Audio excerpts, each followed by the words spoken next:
Perhaps we need some outside universal threat to make us recognize this common bound. I occasionally think how quickly our differences worldwide would vanish if we were facing an alien threat from outside this world.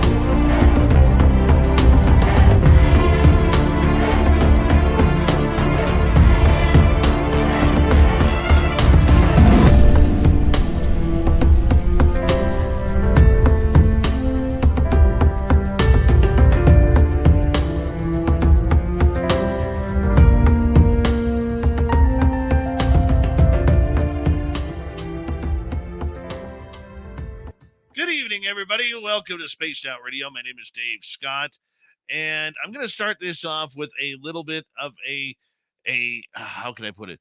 An announcement. This is my last day with long hair. My last day with long hair. I'm getting my hair cut tomorrow. I don't know how much I'm taking off, but it's going to be a lot. So forgive me, but it's a whole new Dave coming through here very, very soon, and it's a change I'm going to make. So don't hate me for it. Red Panda Koala is our guest tonight. He's got some awesome UFO news and videos we're going to talk about tonight. Dirty Filth is here with the cartoons. And let's say hello to everyone in the chat room so far. Race Fan in the gold medal position. Logan L. taking home the silver. Nightmare with the bronze medal tonight. Hi, Roy Boy, John Swan, D. Cohen, Margie O, and Daniel Burke. Welcome to SOR Chat. And there is Human Carl, a great veteran. We love you, Human Carl. Thank you so much for your service. Not to be mistaken for Alien Carl. Just want to get that in there. All right, there is the pissed off Evan Walters.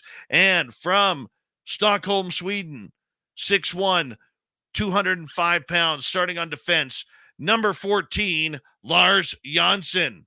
Jules, how are you? Kathy Evans, nice to see you. John Hinoyosa is here. John will be signing autographs after the show. Line up to the left of the studio, if you don't mind.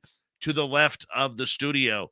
Data, TMI, the Hoddle King, welcome to SOR Chat. Desert Rat, Lisa C, nice to see you all here. Kevin, Jessica S, thank you for coming on in. Hi, Jules again. Bigfoot, Michigan Rob, nice to have you here. Brown Dwarf, good to see you. And there is Samantha. Hi, Samantha. Wave at Samantha. She always waves back. Huckleberry Charles is here. Huckleberry will be signing autographs after the show as well. Line up to the right of the studio, if you don't mind, to the right of the studio. Hi, Jenny. Nice to have you here again, my friend. And who else is here? Millennium. Always a pleasure, my man. And Ozzy, oi, oi to you, my friend.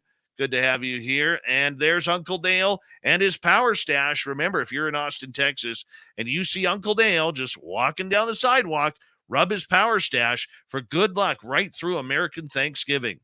Does not include Black Friday. By the way, America, we're getting closer. Okay, no more disappointments on Black Friday here. You screwed it up the last 2 years. We need some blood and gore this time around, people. Need some blood and gore. Alien Critter, Apollo 11, nice to have you both here. Hi, Gansfeld, 405er, nice to have you here. Sweetly Morbid Bear, you haven't been around in a while. Nice to see you. Pixie Lara and B, thank you for coming in. Doug Shelby is here. The Doug Shelby has arrived. Sibylla Irwin, how are you, my beautiful friend? Nice to see you here. And there's Robert Lamoth and B the Arrow. Nice to see you. Dirty Filth, good to have you back. And Lane Lair, welcome to SOR Chat again. Enzo with the beautiful buzz cut. George Hernandez, thanks for coming on in. I wonder if Enzo is going to come back to the Vegas party and double up his money that he won last year. Like he won like $2,900 or something like that. Fab 22, Search and Destroy, GFG. Good to see you all here. Jeff Perry, thanks for coming on in. Travis DeLuca, and who else is joining us here? Paramarv, nice to see you. And Super Duke, he'll be on later with the or the Cryptid report. And YJ Overlander, Aunt Edna, thank you for joining us. Blue Cruz, good to see you again. Nose on Scent, how you doing, man? Good to see you. And I think we're almost caught up here, people. Matthew Hugh, welcome to SOR Chat. We are 10 seconds away. Stevie Franchise, good to see you. Gizzard, nice to have you here. Horns up. Super Chat is open. Let's rock this show. Oh, we got like 30 seconds. What am I doing here? We got like 30 seconds. Let's get this show going. Let's have a good one. T-Star Illuminations, welcome to SOR Chat. And T2E, nice to see you. She always waits. She always waits. She never comes in. I figured you out. You never come in until I say horns up. Let's rock. GSCO, welcome to SOR Chat. And yeah. Super Chat is open. Give us a thumbs up, thumbs down, thumbs sideways. And if you're new, hit subscribe. Let's do it this time. Let's rock.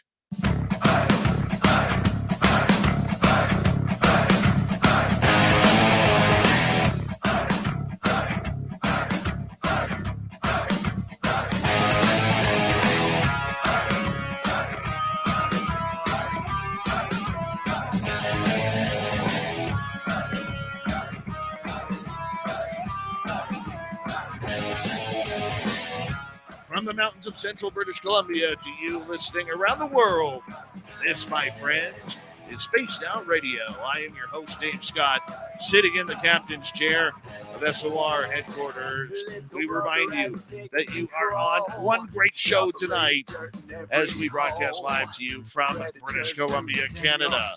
Thank you so much for tuning us in on our terrestrial affiliates around North America, digitally on Odyssey Radio, TalkStream Live, and KPNL. All of our archives are free. Join us at youtube.com/Spaced Out Radio. Do old Davey the favor, hit that subscribe button. Our website, spacedoutradio.com. We have a plethora of features for you. Rock out to Bumblefoot, read Shirky Poo's Newswire. Check out our swag as well. Tonight's show is brought to you by Chive Charities. Help make the world 10% happier by visiting Chive Charities today. You can find them on our website. We got a great show happening for you tonight.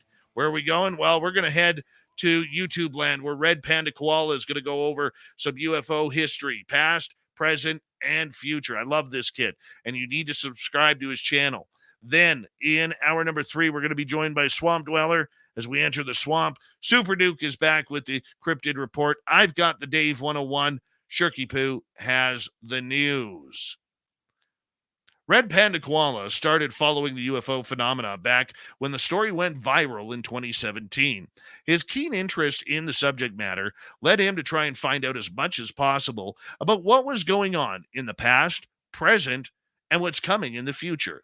He started a YouTube channel called Red Panda Koala, which has taken off, and he's known for making short UFO history and news documentaries. Quickly, he has learned there's more to this story than what we are being told since the 2004 USS Nimitz incident.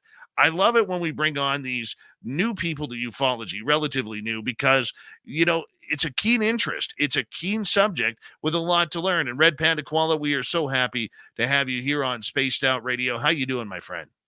Doing great. Excited to be here, Dave. For you, you were someone, as we were talking earlier before the show, that really got into this subject in 2017 when all the big news hit around the New York Times article, the 3 UFO videos that came out, Gimbal, Go Fast, and Tic Tac. What really brought you to this subject? What captivated you? I think the first thing I saw was the David Fravor interview.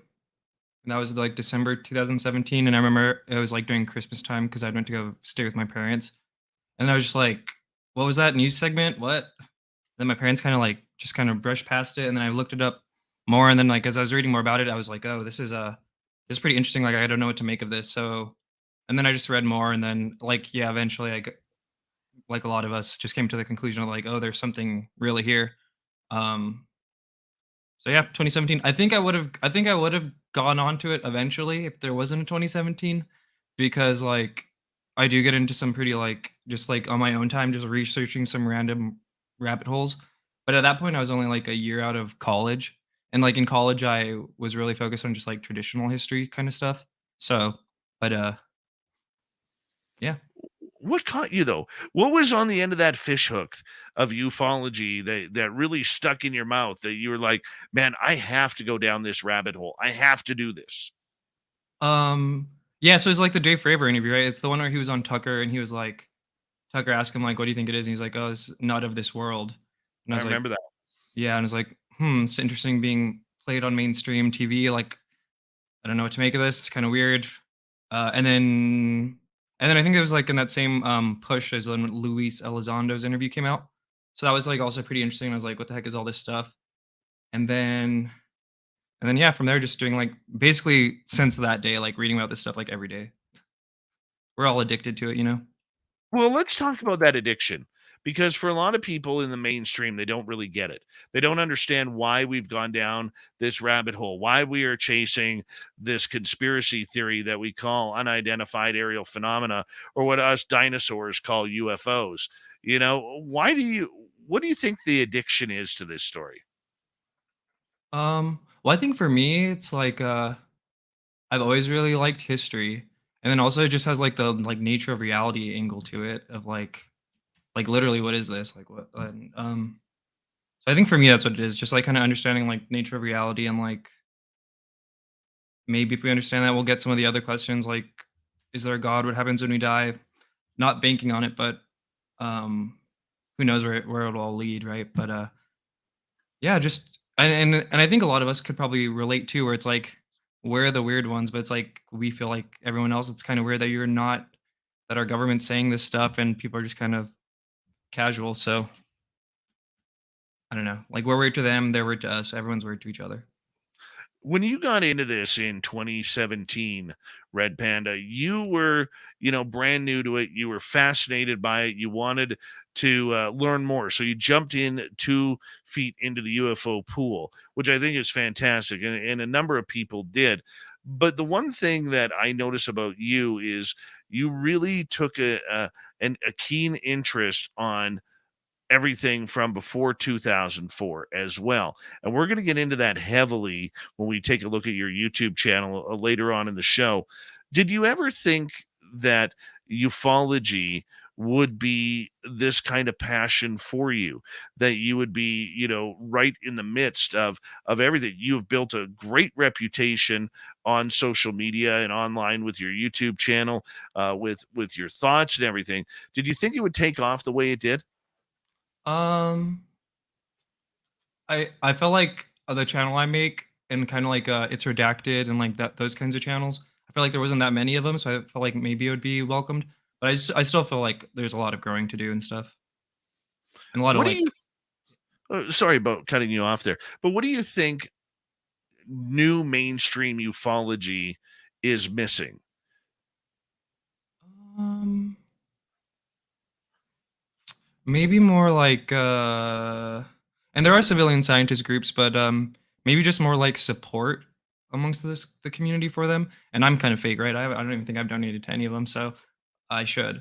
Like I know SCU's doing like some pretty interesting things, and they're kind of like more low key with their stuff and their like fundraising, I guess. So I feel like that, or just like there's a lot of us right who just feel compelled to be obsessed with this stuff and like just think of like what's a way you could use that time to like help, you know? I don't know.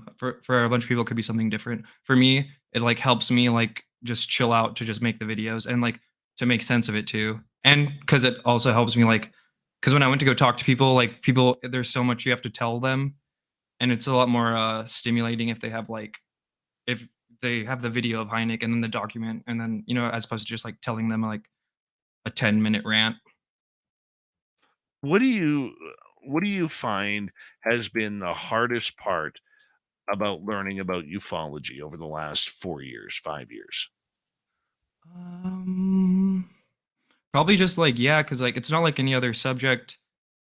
Right, where because originally I'd wanted to do a Cold War history channel before the 2017 thing broke, and I was, like, saving up from a computer to do that because I really like history, and it's like if I would have done that, it's, like, kinda, like, a lot more established and stuff like that, and although there's a lot of, like, disinfo in that field, it's like this one, it's like there's so much, and, like, we're still not even dealing with, like, an official, like, total acknowledgement, so it's, like, so, it's, like, such a gray area, but it makes it fun, and I feel like it kind of gives me like a little bit of like a wiggle room, like to mess up. I guess I don't know, maybe, but But you're enjoying it. I do. I enjoy it a lot. I feel very fortunate to be able to do like what I do, and like Tupa and like all of us that make these kinds of documentaries, and even the people who are doing like podcasts and stuff like that. Like, what a fortunate time we are to be alive in, and like like, and it goes back to kind of what you were saying too of like the people before us, like Stanton Friedman and James McDonald and stuff like that. Like, they didn't have the ease of just being able to like sit at home and just Google all this stuff and like have a program that can edit it all together really quickly. So, like when you think of like things James Fox had to do to make his documentaries in like 2004 and whatever, I just feel very fortunate to live when I do. I got a question for you about that because you mentioned Stanton Friedman and James Fox, the late Stanton Friedman. I always laughed because when I first had interviewed him, here's a funny story for you Okay. of SOR history. When I first interviewed Stanton Friedman, we were doing a recording because that was the only thing he could do back then, and I literally froze. And I've only ever froze on one other interview that I've ever done in my journalistic career, and that was Wayne Gretzky. Oh, well, And yeah, that one caught me off guard. But nonetheless, I said, I think I would have Stanton, done the same thing. Stanton, I have to stop this for a second. And he goes, why? I said, I'm freezing. I'm a professional journalist, and here I am freezing up on you. I'm nervous. And I just finally said, just let me yell something out and I'll get it over with. He goes, okay. So I just cursed. I'm like, holy cow, but in a different word. I said, you're Stanton effing Freeman. Stanton effing Freeman. And he just started, and in his gruff voice, he's laughing. Well, Dave, I'm an ordinary guy who puts on his pants one leg at a time. And that broke the ice right there with Stanton. And God bless him. Seriously, God Yeah, bless him. R.I.P. Yeah. So my question to you regarding this is, so many of the younger guys and ladies in ufology have put that main focus on the 2004 USS Nimitz incident. You have done things a little bit differently, but why do you think this newer class of ufologists continues to focus on the last 19 years rather than going back to the modern day start of ufology, which is Roswell? Explain this to me, because a lot of us old timers and a lot of us, people who are caught in the middle like I am, don't understand why so many of the new people to ufology refuse to go back in time. You're different. You have, but many haven't. I think there are a good amount that do, but for maybe the ones that don't, probably just because like the time period that this is all happening in, like if this had been happening maybe 10 years earlier or something, maybe some of the Roswell kids would have been alive, and maybe they would have been on some of the like interview streams and stuff like that.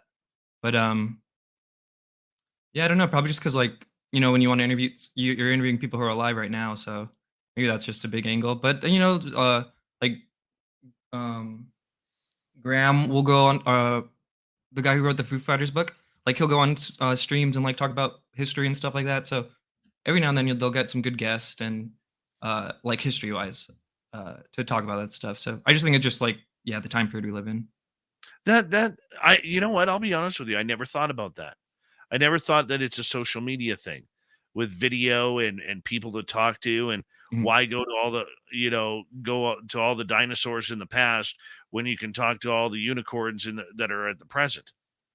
mhm. And there's a lot of people saying a lot of interesting things, so there's plenty of content to be made, I guess. So. Okay, so let me ask you this. Why have you decided to be different? Well, I just like history to begin with. Like I said, I was gonna make a just general Cold War history channel, kind of like very similar to what I do. I feel like, just like different little chapters or like different characters, people within the Cold War, and kind of make it like how I do it. Like, yeah, like because I don't like to like show my face during my videos, especially the documentary ones, because I feel like it's more immersive. If like you don't, if you're not like cutting to me or like like a typical UFO format, it'll be like show clip and then like cut to three different ufologists. Um, So, yeah, I just like history. So, and there's so much here, right? And there's like, there's, I'm surprised at how many like clips I'm able to like find sometimes to like piece it all together, to really make it feel like this like time capsule. Honestly, is how it feels sometimes when I'm making them because like they take forever to make. So I'm spending like hours just like in this zone of like looking at all this old stuff. In that 2 years previous when I entered this field before the 2017 article, it was very, very difficult for anybody new in this field to really get to know or interview any of the what we call the big names in this field. I mean, sure, Stanton Friedman, he liked helping out the small newcomers. He liked educating people. He was great. But for a lot of these people, they really didn't want anything to do with us young guys coming in or us new people coming in. Did you find that at all with a lot of the older crowd? Because the way I look at it, I remember asking Danny Silva this same question, and him and I talked about it both on air and off, that a lot of these people that they just really didn't want to give the newcomers an opportunity and a chance to learn via phone call or social media or whatever. And this younger generation that you're a part of really pushed the social media boundaries, especially on Twitter. Hashtag UFO Twitter, which is, by all means, either the worst place in history or one of the top notches of information in history for UFOs. So I understood where the younger generation was really coming from in regards to, okay, you're not really giving us an opportunity. You're not telling us anything new. You're not talking to anybody new. It's the same news, the same sources, the same everything. We're going to take this our way and blow up social media over it. I mean, did you have any of that happen yourself? Um, well, no, because mostly my content is like I'm not really like interviewing people or whatever. But there has been some times where like I maybe tried to reach out to people and they didn't get back to me. But I just figured they're probably getting hit up by so many people, and I can only imagine like the kind of people are getting hit up by, because our community can be pretty intense at times. So No. they're straight to the trash bin or something, I'd imagine. Hmm. What's your thoughts on the social media craze of UFOs? I mean, in the last year, we've seen these Twitter Spaces open up where people like another brilliant gentleman named Tupacabra. Mm. I apologize, I don't know his name, especially for our radio audience. But if you go on hashtag UFO Twitter and you start following it, you'll see all these spaces of people chatting open up, and one of the real leaders in that field is a gentleman named Tupacabra. Yeah, he's Uh, great. I've known him for a he's while. He's awesome. he's brilliant, absolutely brilliant. And I've hopped in on a couple of what he said too. But I mean, when you see what's happened on Twitter over the last 5 years and the way this new age of ufology is taken over with getting information and sharing information, how strong do you think that has been to help push the UFO story into even going viral and hitting it and being very, very strong base where even the politicians are catching on? Yeah, I think because like I for sure don't know why, but I like to think about like why is this happening now? Like, is it really just Tom DeLonge? Like, and part of the reason I think is because like what you're saying is like my theory is like when we all got phones, right? Like a smartphone, if you went back 100 years ago and there's only one person with like the capabilities of a smartphone, like being able to like broadcast your voice to every human on earth, or like being able to draw the information and knowledge of like all humanity like that would be a superpower. And in like 2011, 2012, 2008ish, I feel like a lot of the Western world just got smartphones overnight, and a lot of aspects of society changed. So maybe the gatekeepers of ufology thought like, okay, well, we were already having like cracks this entire way of this cover up. Like, look at how everything's changing. It's going to be a lot harder with this. So maybe we just have to do it now. So maybe, but also like a speculation, right? I think it's been great. I mean, it keeps you on your toes because the one thing that has been very productive that I have noticed through this all is how quickly UFO Twitter and the modern age of ufology has really pushed social media to bringing it into an up-to-date news service. I think that's been great. I mean, we Yeah. used to struggle to get UFO news, and now we don't have to. Yeah, no, I'm so fortunate. Like, imagine if they had Twitter in, like, the '50s or in '66 when there was that congressional push, like, who knows how it might have been different. So for you, as we got about 3.5 minutes before we have to go to break here at the bottom of the hour, how often are you studying UFOs, and what angle are you studying them on? So, basically, I'm, like, reading about this stuff, like, in between my free time, like, all the time, like, I'm obsessed with it. It's low-key probably unhealthy, so it's good that I have this outlet of, like, spending time making the videos. Um, but yeah, I'm just, like I said, it's been 5 years, and I feel like I've been reading about this stuff low-key every day, and there's still new stuff to learn every other day, like, new people to talk to, new rabbit holes. This person worked where, what, like, and different countries, so yeah, I'm just always and then, when I'm researching too, it kind of like, sometimes it'll suck because like, I'll be researching for, like, my current video, but, like, while researching, I'll be like, "Okay, tonight I'm just gonna research for, like, 5 hours on this video," but then I'll spend, like, 4 hours, like, just organizing stuff that I find for, like, other videos or, like, other stuff, you know what I mean? So it just takes a long time. Right, and once again, your YouTube channel is called Red Panda Koala. It's got a picture of you in a Red Panda Koala hat. I absolutely love that. And how do you come up with your topics that you're going to dig into for your YouTube channel?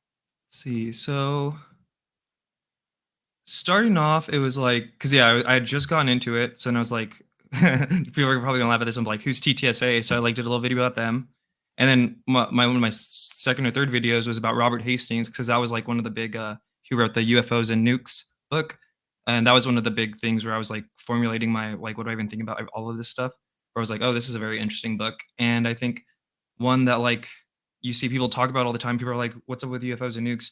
So it's something that I think would be like a good video to make. It's a video I wish I would have seen when I was searching. So basically that, and then I did my Tom DeLonge videos because those that was another one where it's like on Reddit you'd always see people like, what is Tom DeLonge, like, why is he even part of the story, like, what does he believe, like, da da da. So I did two videos of those, and then yeah, just like basically like if I'm researching something and I find it very interesting, or I think it's like would make a very like it's interesting and it would like make a good narrative, or there's a good like flow to it, or I could see like a good story kind of forming in there, then I'll probably stick with that one. But yeah. No, I think that's wonderful. I mean, you really take time to break down the history. It's almost like you're creating an online encyclopedia of events through your videos. Would that be a correct statement? Yeah, yeah, it's so fun, right? And it's like such a it's like I tell my friends like it's like I get to play with this like whole like cinematic universe where it's like this person will be like at the tail end of this video, but like they have this whole other section in like this video. So it's very fun to like make it all. Oh, I think it's great. We're going to go over some of the topics when we come back from the break. But how long does it take you to make one of these videos? I think the last two are like I think the last one was like 500 hours and the one before that was like 400 hours.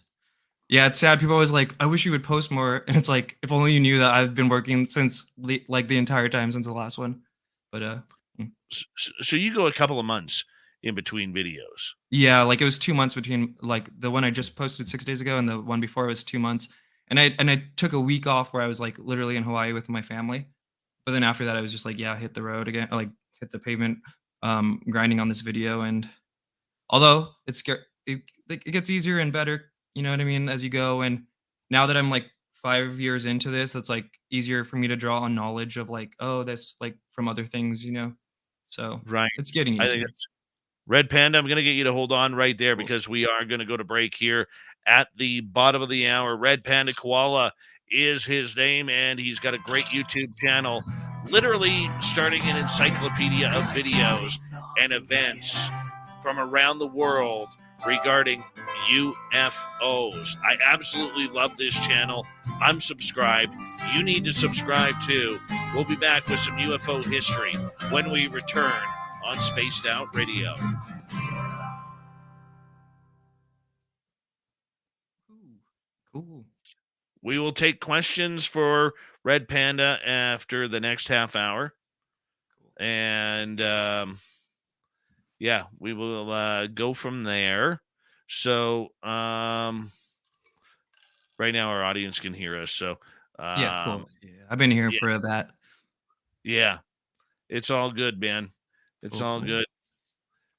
Doing great so far, man. Doing Oh great. yeah, I feel like it's flowing well. Yeah, that's the thing too. It's like sometimes I'll get nervous, but then it's like usually with UFO people, you're you're gonna be like talking. You're gonna have not enough time for all the stuff you want to talk about. So Oh, there's never enough time. there's never enough time. Yeah. So That's what totally sucks about this entire show sometimes is that there isn't enough time at times, yeah. you know? But no, it's so much fun. It really is so much fun. And It is, and I think it's a great community. To be honest, there's a lot of like crazy off the wall stuff that honestly is kind of hilarious. But overall, it's like a really like I feel like the people you meet in this community like know so much about like other tangential topics and stuff like that, and then like really smart people. I've met some really smart people in this community, so it's been awesome. oh, I agree, man. I agree. You know, and that's why I like going to the conferences, you know, just to hang out and meet people, shake hands and say hello to you know, a lot of people who you only get to talk to on the phone or if you're lucky, you know, via video conferencing or something like that. You know, but it's so much fun. Hey dude, I'm going to be just right back here. I've already gone through my glass of water today. Oh, So you know what? I'm gonna do that too. Actually, cool. okay, I'll be right back. Audience, don't go anywhere. Just going to refill my glass here.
My computer was wonky. I apologize.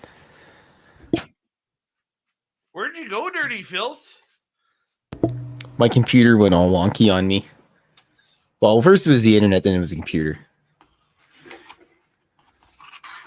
I think it was Blob. Actually, it can't be Blob. It's impossible. She's laying on the bed. Ben Man, how's it going? And who else has jumped in here? Laura Sosa, hi. And who else do we got? It's always nice when Enzo and his hair show up. Always nice. I hope Enzo comes back to Vegas next year so I can say hi to him again. Oh, yeah. I bet you when he does come back, he'll have like a new collection of Hawaiian shirts just for us. Hi, Ozzy Mandius. Welcome to SOR chat. Rain, how are you? Enzo says, I plan to be in Vegas May 19th through 21st, 2023.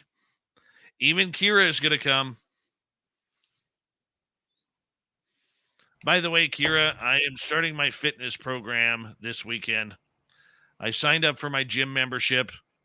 I've got new health pills that I need to take, some multivitamins and all that kind of stuff.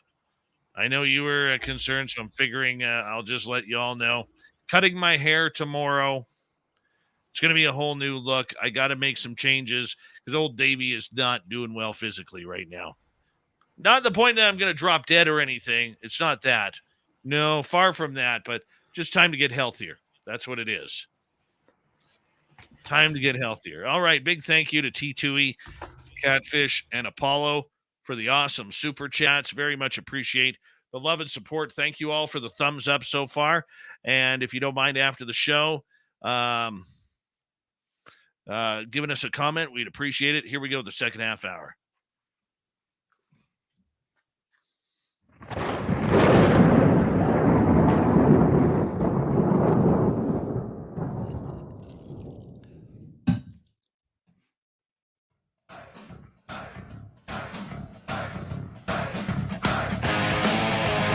Second half hour of Spaced Out Radio is now underway.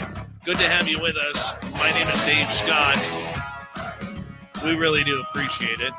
Want to remind you that if you've missed portions of this show or others, check out our free archives at youtube.com/Spaced Out Radio. Do old Davey the favor, hit that subscribe button. Our website is spacedoutradio.com. We have a plethora of features for you. Rock out to Bumblefoot, read Shirky Poo's Newswire. Check out our swag as well. Follow us on Twitter at Spaced Out Radio, Instagram at Spaced Out Radio Show, and on TikTok at Spaced Out Radio. We continue on tonight with Red Panda Koala. Yep, he's wearing the hat of one. Looks good, feels good, and he has a great YouTube channel that is really breaking down the history of ufology going back in time, which is absolutely fantastic because what he's doing is on his Red Panda Koala channel, which I highly suggest you subscribe to. I'm subscribed. I think you should be too. Is he's taking topics that people who are new to ufology may not know and putting them in a little bit of a mini documentary for you to grab it, like an encyclopedia. And Red Panda, thank you so much for joining us. We really do appreciate you, man. Yeah, I'm excited. I'm having fun. Excellent. All right, let's head off to your channel here for a couple of seconds here because you don't have a lot of videos up, but the quality of your videos and the information in your videos is absolutely incredible when it comes to the story of ufology. You try not to get too political. You try not to get too personally involved. Why have you gone down those roads when it's so easy to slip into? Well, one, because I don't really know what it is, you know what I mean? So I'm trying to formulate my own picture of what it is, or the phenomena or whatever. So yeah, I don't want to be I know exactly what this is. And then yeah, I guess that's basically it. It's just best to just be this is what this person said, this is what they quoted, this is the document. Here you go. I don't know. And yeah, I try and make a documentary for the people who are already at base level, might have seen the phenomenon already in James Fox's documentaries. For people who want a little bit more, I try and make it somewhere in between actually reading a book and then the documentaries that are geared towards general population. Okay, so you make the one thing that I like about them is they're not complicated. The editing and the process may be complicated, but for the viewer, it's not a hard thing to really follow along to. And I give you credit for that because so many UFO documentaries or programs, they leave a lot that isn't being said out. You know what I'm saying? Yet you have really tried to hit the nail on the head here. Out of your 23 or so videos that you have done over the last 3 years, do you have a favorite? Okay, let's see. I have a few. One of them for sure is the Edgar Mitchell video I did. That one was a lot of fun to make and just learn about his life. He was just had such an amazing life. I say he's the Forrest Gump of UFOs. He's the main character of this world that we all live on. For the viewers, he let's see, he was born in where is he born? He was born in Texas actually, but the Dust Bowl made his family move to Roswell, New Mexico, and he was I think 15 or 16 when the crash happened. He said he remembers hearing it on the radio, but he didn't he was going to go with his friend to ride his bike to the crash site the next day, but then after that they had already said the weather balloon cover story, so that's already boom, checkpoint one.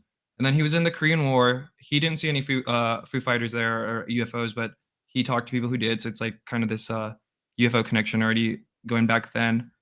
And then he was part of NASA and part of the Apollo program. And then yeah, I was saying, I was able to just play with all this Apollo footage and he was a test pilot too, so like play with all this test pilot footage, and he was just like a cool, like mellow dude. Like he was so like, and like I was saying, like these take forever to make. So I do feel like when I'm like making them, like I really get to know like whoever it's about, you know? So, and then I guess just to finish the whole Edgar Mitchell story, he was in Apollo 14. He was originally supposed to be in Apollo 13 with Gordon Cooper, the other like UFO astronaut who I'm gonna make a video about one day. Um, and then but he helped so he was moved to Apollo 14, but he was in the like simulator for the Apollo 13 disaster. So he like helped save Apollo 13. So it's like another check mark like Forrest Gump. And then what else did he do? Oh, and then after NASA, one really interesting thing that I found out there that I don't really hear people talk about a lot is that he said that Werner von Braun told him that he was called in to investigate the Roswell crash. So I always thought that was like really interesting. Um, That so I Von included Braun that. was. Hmm? That Von Braun was. Yeah. He's I'll see if I could I think it was like towards like the second third of the video, but yeah, it was basically right around the time when he was leaving NASA. And then cuz you have to think too, Von Braun was kind of into some like woo-woo stuff cuz I don't know if you've seen those photos of like him visiting SRI and Yuri Geller and stuff like that. So um and then it is interesting, right? Because then you have the other side of Von Braun in the lore, which is like he's like, oh, it's all fake alien invasion. Which I don't know if I put as much credence in that as I do in the other version. Also, when you consider Herman Oberth, his Von Braun's mentor, he was fairly vocal about UFOs in the 50s. Um, so there's that. And then also Edgar Mitchell was like really into like psychic woo stuff. And like I don't say woo is a bad thing. I think it's just like there's woo things to reality. Um so you learn like I was learning about so much stuff. Oh, and then like when he was a kid, like he used to walk past the house of Robert Goddard every day to go to school, and Robert Goddard was basically like the one of the American pioneers of rocketry. Although like the Germans and arguably the Soviets were a little more ahead of us, just because the American culture wasn't into rockets at the time. We were still hyped on airplanes, but it's just like it was just like amazing to just like read this stuff and realize like this kid like he's literally like a fourth grader or fifth grader walking past this guy's house who they called the a crazy old rocket scientist, and like little would he know that like in like what 30-40 years he'd be using that guy's technology to get to the moon, which like at that time was like like unimaginable, you know? So yeah, he just had an amazing life, and he was just a gentle soul. Like I that's one where it's like I wish I could have met him. I felt sad that I wasn't able to meet him because I feel like he would have totally been down too. Because he was like I feel like a Stanton where he would just kind of he was down to be down, you know. He was down to help out whoever. Kind of that's the vibe I got at least. The idea of that there are so many brilliant minds that have looked into this subject, are you surprised we haven't actually over time seen more or learned more than what we're supposed to know?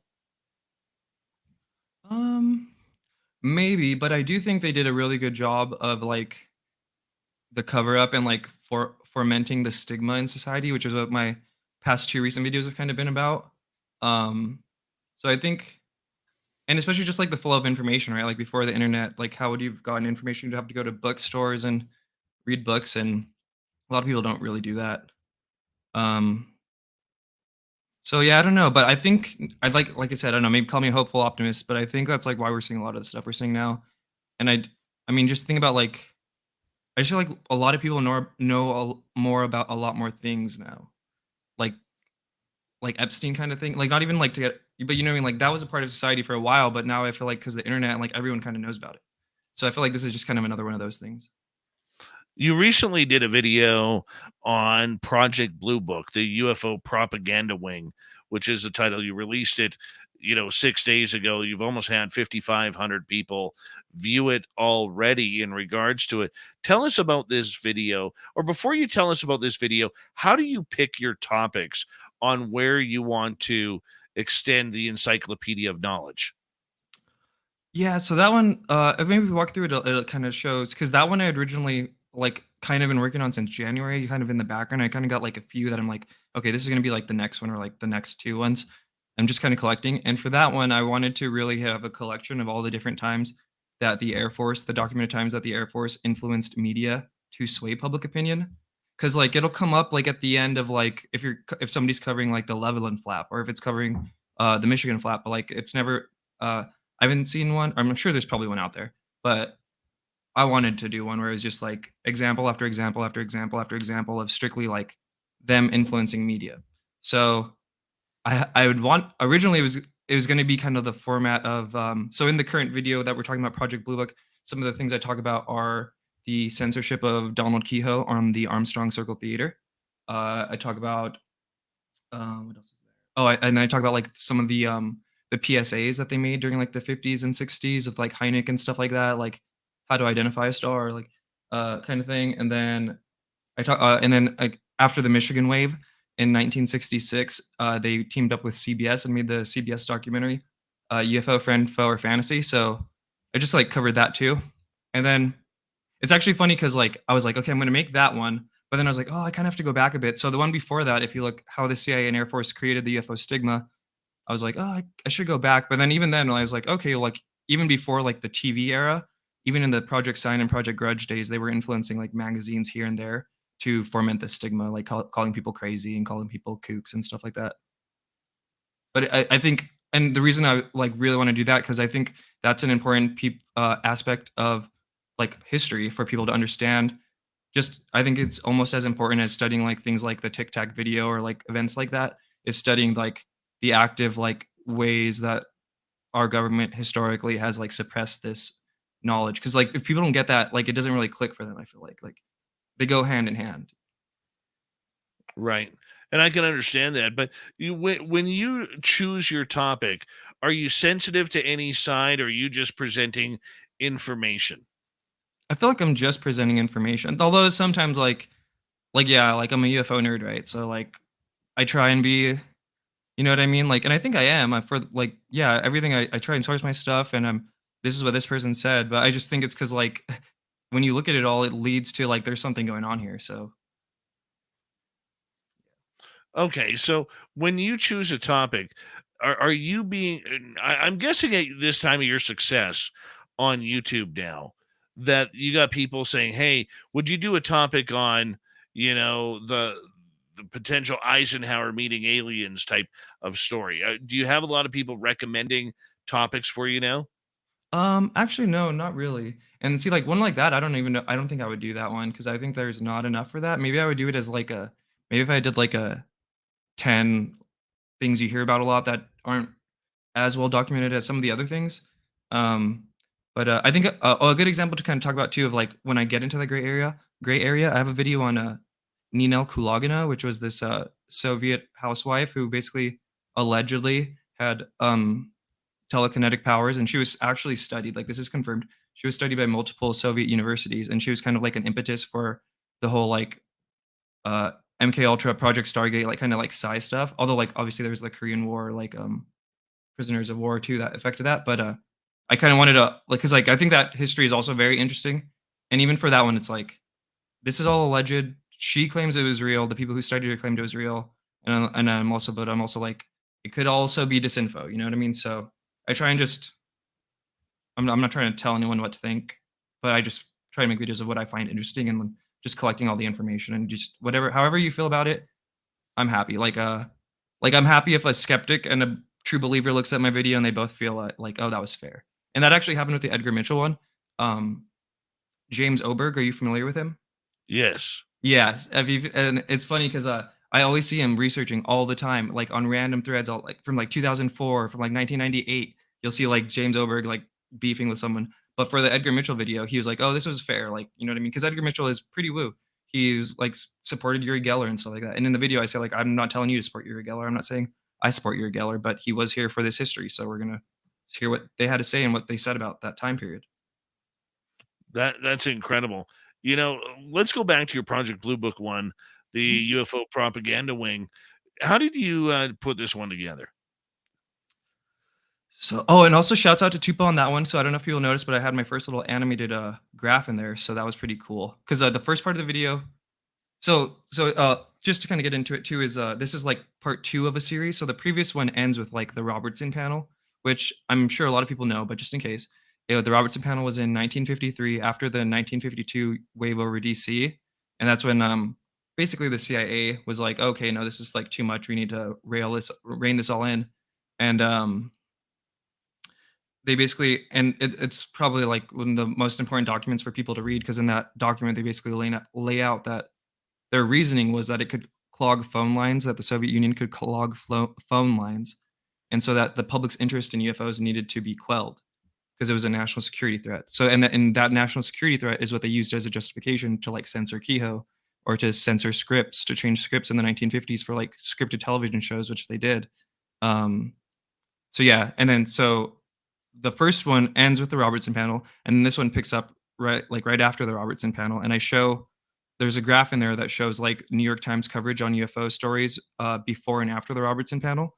And before the Robertson panel, they would cover stories that were because from the beginning the Air Force was like downplaying things, but and they were influencing media here and there, and like for like Roswell, they kind of had a lot of influence on that. But it wasn't really until after the Robertson panel that you really see them influencing media. Ooh, sorry. And I basically just show that in the graph because, like, before the Robertson panel, each year they would have more positive UFO news stories than negative. And by that I mean a positive, and I say this in the video, but a positive UFO story is one where the witness is just like quoted and not like ridiculed. And then a negative one is where there's either that ridicule or the Air Force's official stance of like, there's nothing in UFOs, this is just a balloon, like blah, blah, blah. So before the Robertson panel, they would cover more positive than negative in a given year. And then after, they never did that again. And after, when something I talk about too is that's after the Robertson panels when you start seeing stories in the New York Times about the Avro car, which was the experimental air vehicle. You might have seen the old footage of where they're it's like, it looks like a disc, right? But it goes like 3 feet off the ground and has a max speed of I think 30 miles per hour. So and in the previous one I talk about how like that was intentionally pretty much introduced to the media as like, oh, if you're these things you're calling UFOs, it's actually our testing of this vehicle that can perform in no way like the UFOs do. But and that's why I'm like super grateful for Tupa for making that graph, because when you see the graph, like it really shows it like pretty clearly. Like the news coverage of UFO stories goes down after the Robertson panel. You see more negative UFO stories than positive, and then after the Robertson panel, you start seeing more stories in the New York Times about the Avro car and also about George Adamski. So and then it's also that's complemented by the 1966 documentary, which mind you is like 13 years later, and it's like J. Allen Hynek said that Hector Quintanilla, the last head of Project Blue Book, edited the script. This one scientist named Thornton Page, who was part of the CIA's Robertson panel, worked on the script as well. And the CBS director for that documentary said that the Air Force was all over that script. So you have to think like, and it's clear for me, like editing videos, like there's a million things you could put into a video. And then so by seeing what they wanted you to see, like you could tell like what they wanted. So even in 1966, that documentary features the Avro car, and it features a big section on contactees, and it doesn't feature any like pilot testimony. So it just kind of shows like how this all happened. And you know, if you look at the way it happened in Project Blue Book with the negativity and the spin on UFOs, it really seems like at times history is repeating itself here in 2022 regarding this subject as well. What's your And thoughts? especially the one I was making right now. And you know, Elizondo is a controversial person, right? But it's like I see a lot of similarities to the way Ruppelt was treated after he came out and was like, I was part of Project Blue Book, like da da da. He was like ridiculed in the media anytime he was mentioned in the media. Like these people at the New York Times like talk mad shit on him or stuff on him, and then so yeah, and I don't know.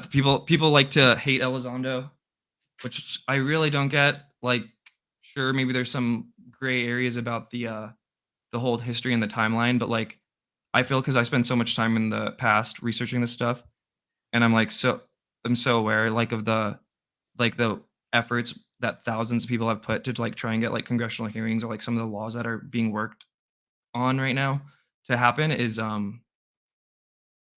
it's just like I just appreciate it. I just know that like Ruppelt would have loved what is happening right now, or like Kehoe would have loved what's happening right now. Like they deserve to live through it way more than any of us do who are complaining all day. So I don't know. Even J. Allen Hynek would be, Dude, like they all would have And even the video before those two, it was really cool. It was my first like interview video where I interviewed Mike Jameson and Ed Komarick, who in the '90s they led this political action movement called Operation Right to Know, and they marched on like Washington and stuff like that. So it's like it was just like I've just been like the past three videos I've just been seeped in like people trying to get this stuff in front of Congress and like more or less failing. So I just have a lot of respect for what they were been able to do. Why do you And like think the whole so? stigma thing, it's like Yeah. you have congressmen and people at the in the military saying we need to get rid of this stigma that for decades has like ruined lives. So that's not a small thing to me. Well, that is actually leading to my next question. As we have about, let me just check here. We have about 3.5 minutes before we have to go to break at the top of the hour. Red Panda Koala is our guest tonight on Spaced Out Radio. I mean, when you look at how many people have pushed and failed the government regarding UFOs over the decades, why do you think this time around there seems to be real momentum regarding this subject in Washington, D.C.? I think it's the phones. I think it's just the access to information into each other that we have now that wasn't present in the '90s or '60s or '50s. But but who knows, right? Who knows? That's it, just the phone. Maybe that, but I don't, well, yeah, because I mean that's what gives it's the access, the connection. Like that's how Tim Burchett's able to get like gassed up because he knows like all these people on Twitter like love him talking about UFOs or stuff like that. Do you think, though, that maybe today's politicians are more in touch with society because of what social media has brought to the table over the last 15 years comparatively to when, if the Canadian government works like this, man, where if we're not talking about it, it doesn't have to, it hasn't happened. We don't need to bring it up. You know what I'm saying? And I find that much the same with ufology. Yeah, yeah, and yeah, I'm constantly like, and what do you think like between the whole like, is it an internal like civil war with like Elizondo and co, or is it like all totally planned rollout? I'm always on the fence of that too. So like, I really don't know, but it's just fun to speculate. For me, I would say that I how can I put this? I'm on Team Elizondo. I think he really has an understanding of what's going on with the phenomena that more people need to pay attention to. However, it just seems like for every great thing this dude does, there's something, in my opinion, that pushes him back. And the latest one would be, here he is talking about openness and transparency about unidentified aerial phenomena, and we got to bring it out, disclosure this, disclosure that. Then you find out on the other side of his mouth, he's working for Space Force as a researcher into UFOs. And he's not going to break those NDAs. He's not going to bring out information from them to the public. So at one end, he's talking out of one side of his mouth. The other end, he's talking out of the other. And that's a lot of stress. That's not healthy. And I don't think it's good for the UFO public where we're getting so close, yet we're so far away still.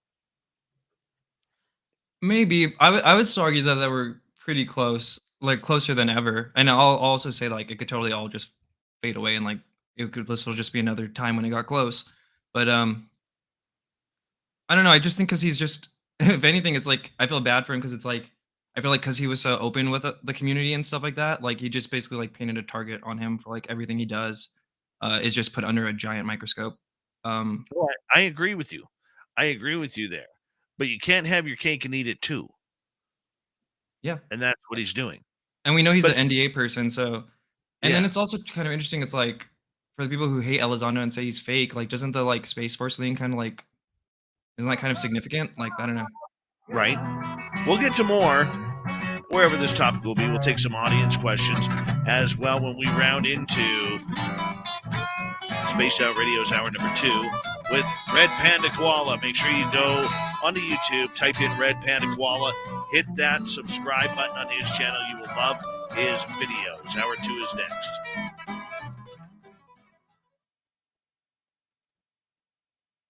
All right, dude, we're clear.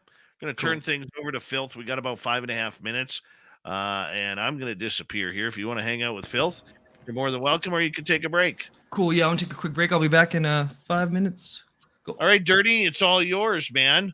All yours. Great.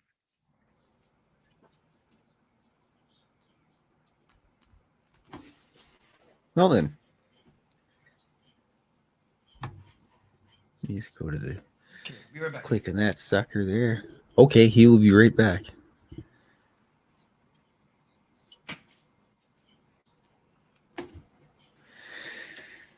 All right. Anyways,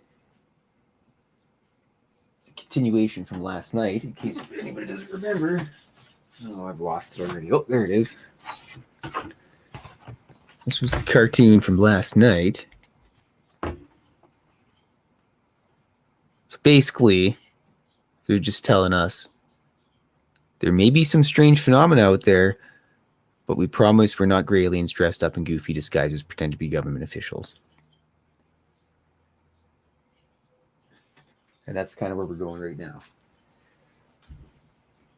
So, congratulations.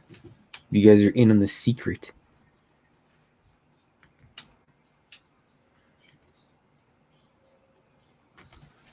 That back because I need to see some of the colors there.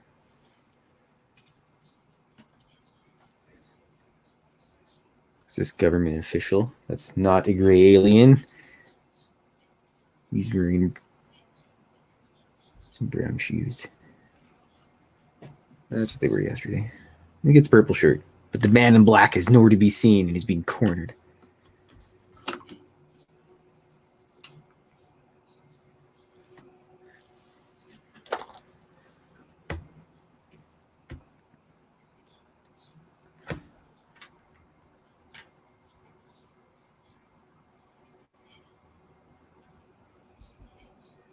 You know, this thing out here is getting really soggy. Do I make prints? Toby AM. You can go to filthy.com and I got prints there. There's a link on there. You can click on it. And it's prints of everything, even like cartoons from like a million years ago. I got about a month's worth of stuff behind schedule because my web witch is moving to a different location on planet Earth. So I don't do, but that's, yeah, I don't do all the scanning stuff. I don't know that. I just do, anyways, I'm rambling away here. I just do the cartoons and I scan them, and one of my best pals in the entire universe takes care of it for me, and I'll always be in debt to my pal. So anyways, yes, answers your question. Eventually this will be, you'll be able to get a print. I'm probably going to ship it off to Red Panda Guy because it kind of is a drawing of him. I've been known to do that, ship drawings all over the place. I got drawings in South Korea and Australia. I don't know how to say it. I apologize.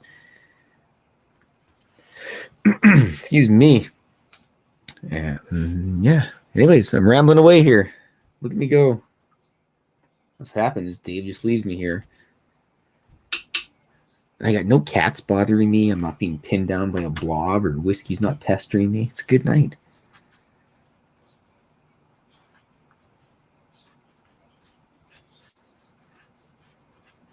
Well, the only bad thing is I like do it a million times a year. I cut my dome shaving. I just terrible. I'm still upset with myself about that, but internal thoughts spoken out loud by Dirty Filth.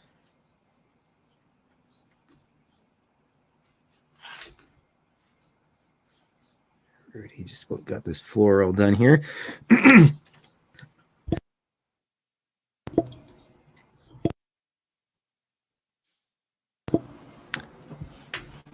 Well, I hope everybody has a good rest of the night. This drawing's going to be done pretty quick here because I'm just that good. And We'll see the whole thing. I'm just missing. I got two colors that I need to get. I gotta wait for that. Hey, Red Panda, sir, what are your two favorite colors? I like red, and then I like maybe blue. What about you? Green and Can you hear me? purple. Okay, cool. Oh, you're getting I just dirty. needed to know. I'm sorry, getting Doug. dirty. That I rub you the wrong way in chat. ID Swagger. If he's getting a free, anyways, I'll just go back on mute. No, you. We're just chilling. Oh, okay, I was. The Doug Shelby. The Doug Shelby. Have another Snickers bar. What's up, cockroach? Cockroach. All right. We have about 26 seconds before we're going to launch. Thank you, T2E, Catfish, and Apollo for the super chats. Very much appreciate the love. And give us a thumbs up, thumbs down. We're almost at 100. We'd appreciate to crack that again tonight. And here we go in about 8 seconds, everybody. We're going to have some fun here with Red Panda Koala. And get your questions in, put them in capital letters. Here we go.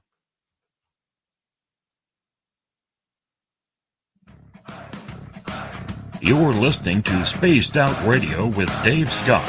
Follow Dave on Twitter at Spaced Out Radio and on Facebook, Spaced Out Radio Show. Here we go with hour number 2 of Spaced Out Radio tonight. Thank you so much for joining us. We very much appreciate earning your listening ears wherever you are on this beautiful planet we call Earth. Hi to everyone listening in on our terrestrial affiliates around North America, digitally on Odyssey Radio, TalkStream Live, and KPNL. All of our archives are free. Join us at youtube.com/Spaced Out Radio. Do old Davey the favor, hit that subscribe button. The Desert Clam has set the password for tonight in the SOR Space Travelers Club. Panchestron. Oh, I said that totally wrong. Pancreston. Pancreston is your password. Use it wisely, space travelers, as the clam sets the password each and every night right here on Spaced Out Radio. Our website is spacedoutradio.com. We have a plethora of features for you. Rock out to Bumblefoot, read Shirky Poo's Newswire.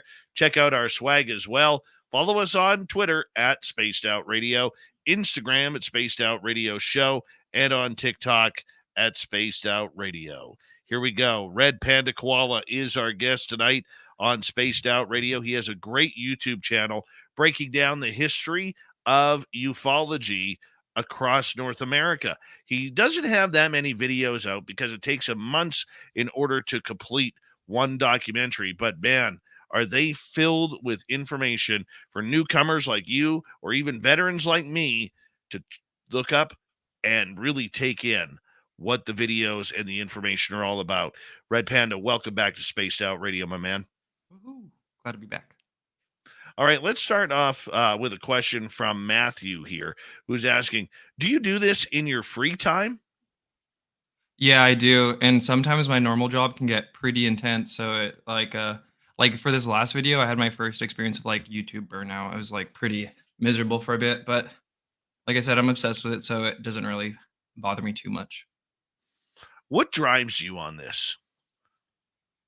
I just think that this is like information that like people are gonna need soon. So like it's like when like because when that whole thing happened right in 2017 and I first got really into it, I was kind of like having like a little bit of like not a mental breakdown, but just kind of like a like ego death, or I don't even know what to call it. Just like in my own head, right? And like my family and friends like weren't into it at all.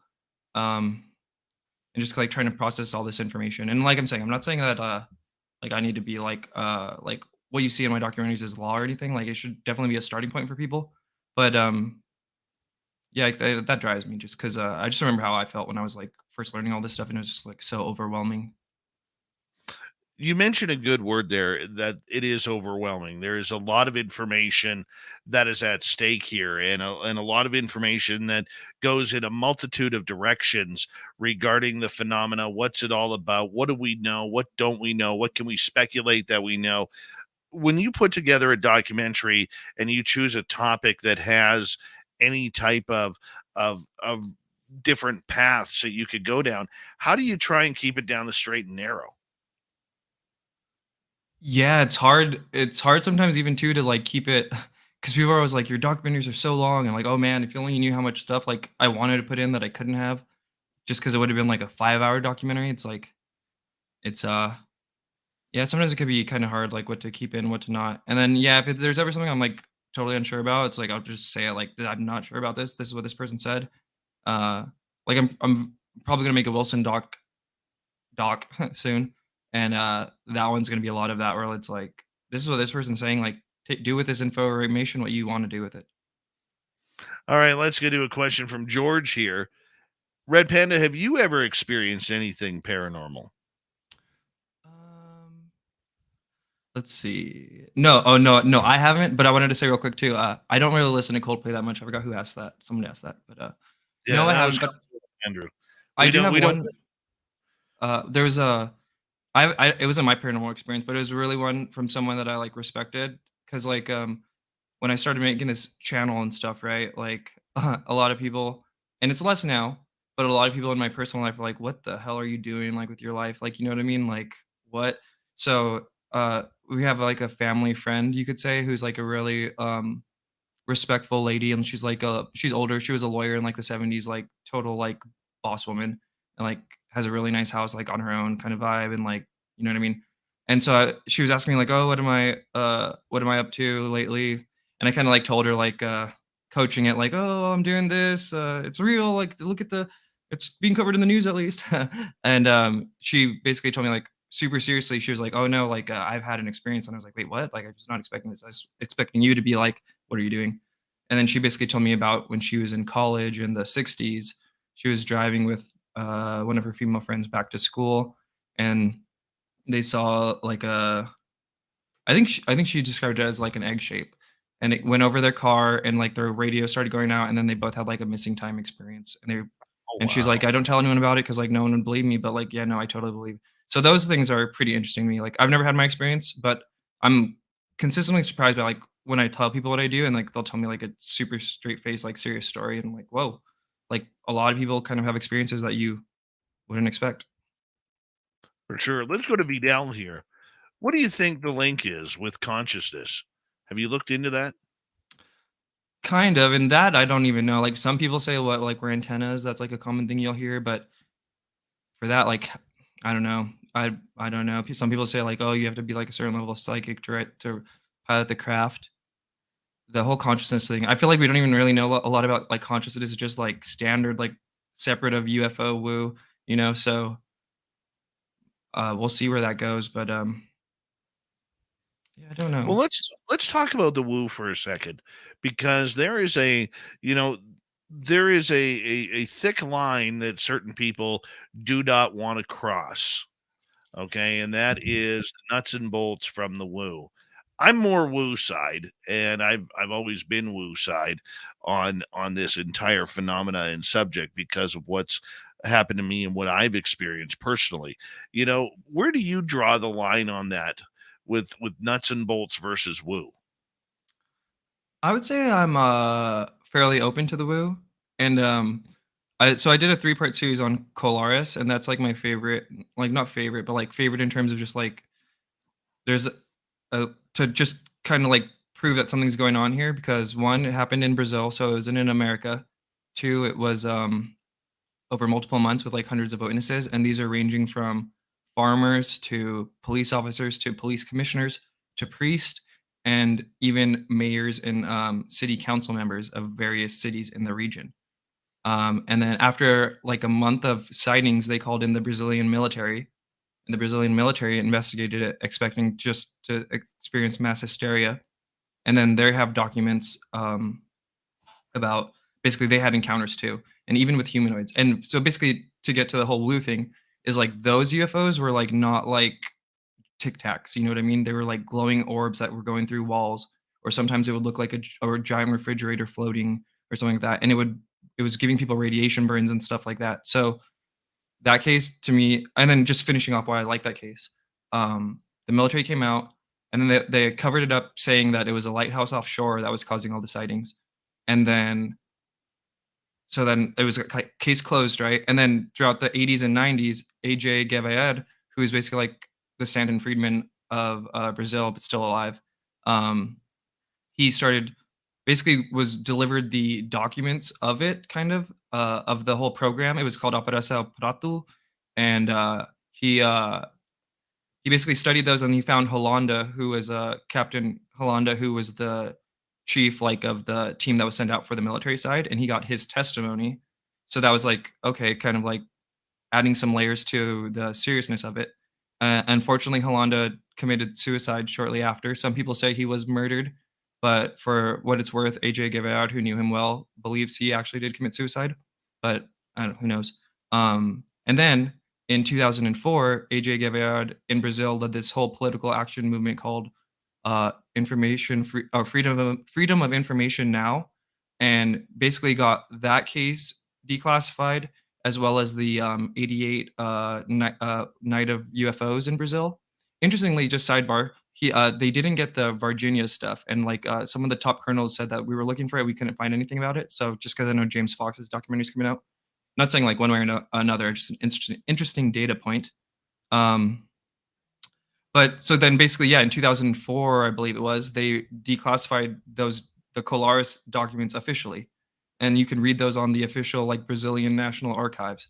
So those are like the main reasons why it's like my favorite case, because like one, not in America, two, hundreds of witnesses, three, documents that were once leaked and then officially like acknowledged, and what I like to say too is like if anyone in the CIA or whatever is listening, just like that's an important thing to know. Like Brazil released those documents and like the world didn't go crazy, you know. So although who knows what documents that the U.S. is sitting on, but and yeah, and like we said, it has some woo.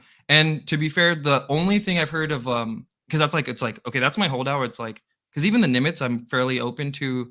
Like I still think it's non-human, but I would be open to them saying, "Oh no, we were able to develop this technology." But that one is one where it's like I've yet to see a really good explanation for it. Some people say it was like the CIA doing like MK Ultra type stuff on like various Brazilian villages, which I mean maybe, but I really doubt it based on some of the testimony like of what people were saying and like the actual radiation burns they were getting, and those are documented and photographed, and that and just the whole woo aspect. So potentially there might be a day where the CIA comes out and says we did it all, and then I'd be like, okay, interesting. Maybe it's not my favorite case, but as of now, it's like I've not seen anything that can explain it. I can see that. I can appreciate that. Let's go to Chris Hernandez here, who has a question for you. In your opinion, Red Panda Koala, what do you think Tom DeLonge was told that kept him up for nights? So when I think about this, I like to think that one, like Tom was already like a pretty deep UFO nerd. You can listen to some of his old Coast to Coast interviews, even before like he was getting involved with people, like 2012, and like he read a lot of books. He like knew a lot of stuff, and I think he knew a lot of like the darker stuff. And even if you like hear some of his theories, so I have to think like, okay, it's probably darker than like some of the base darkest things that are in UFO lore, which I would imagine being like human mutilation.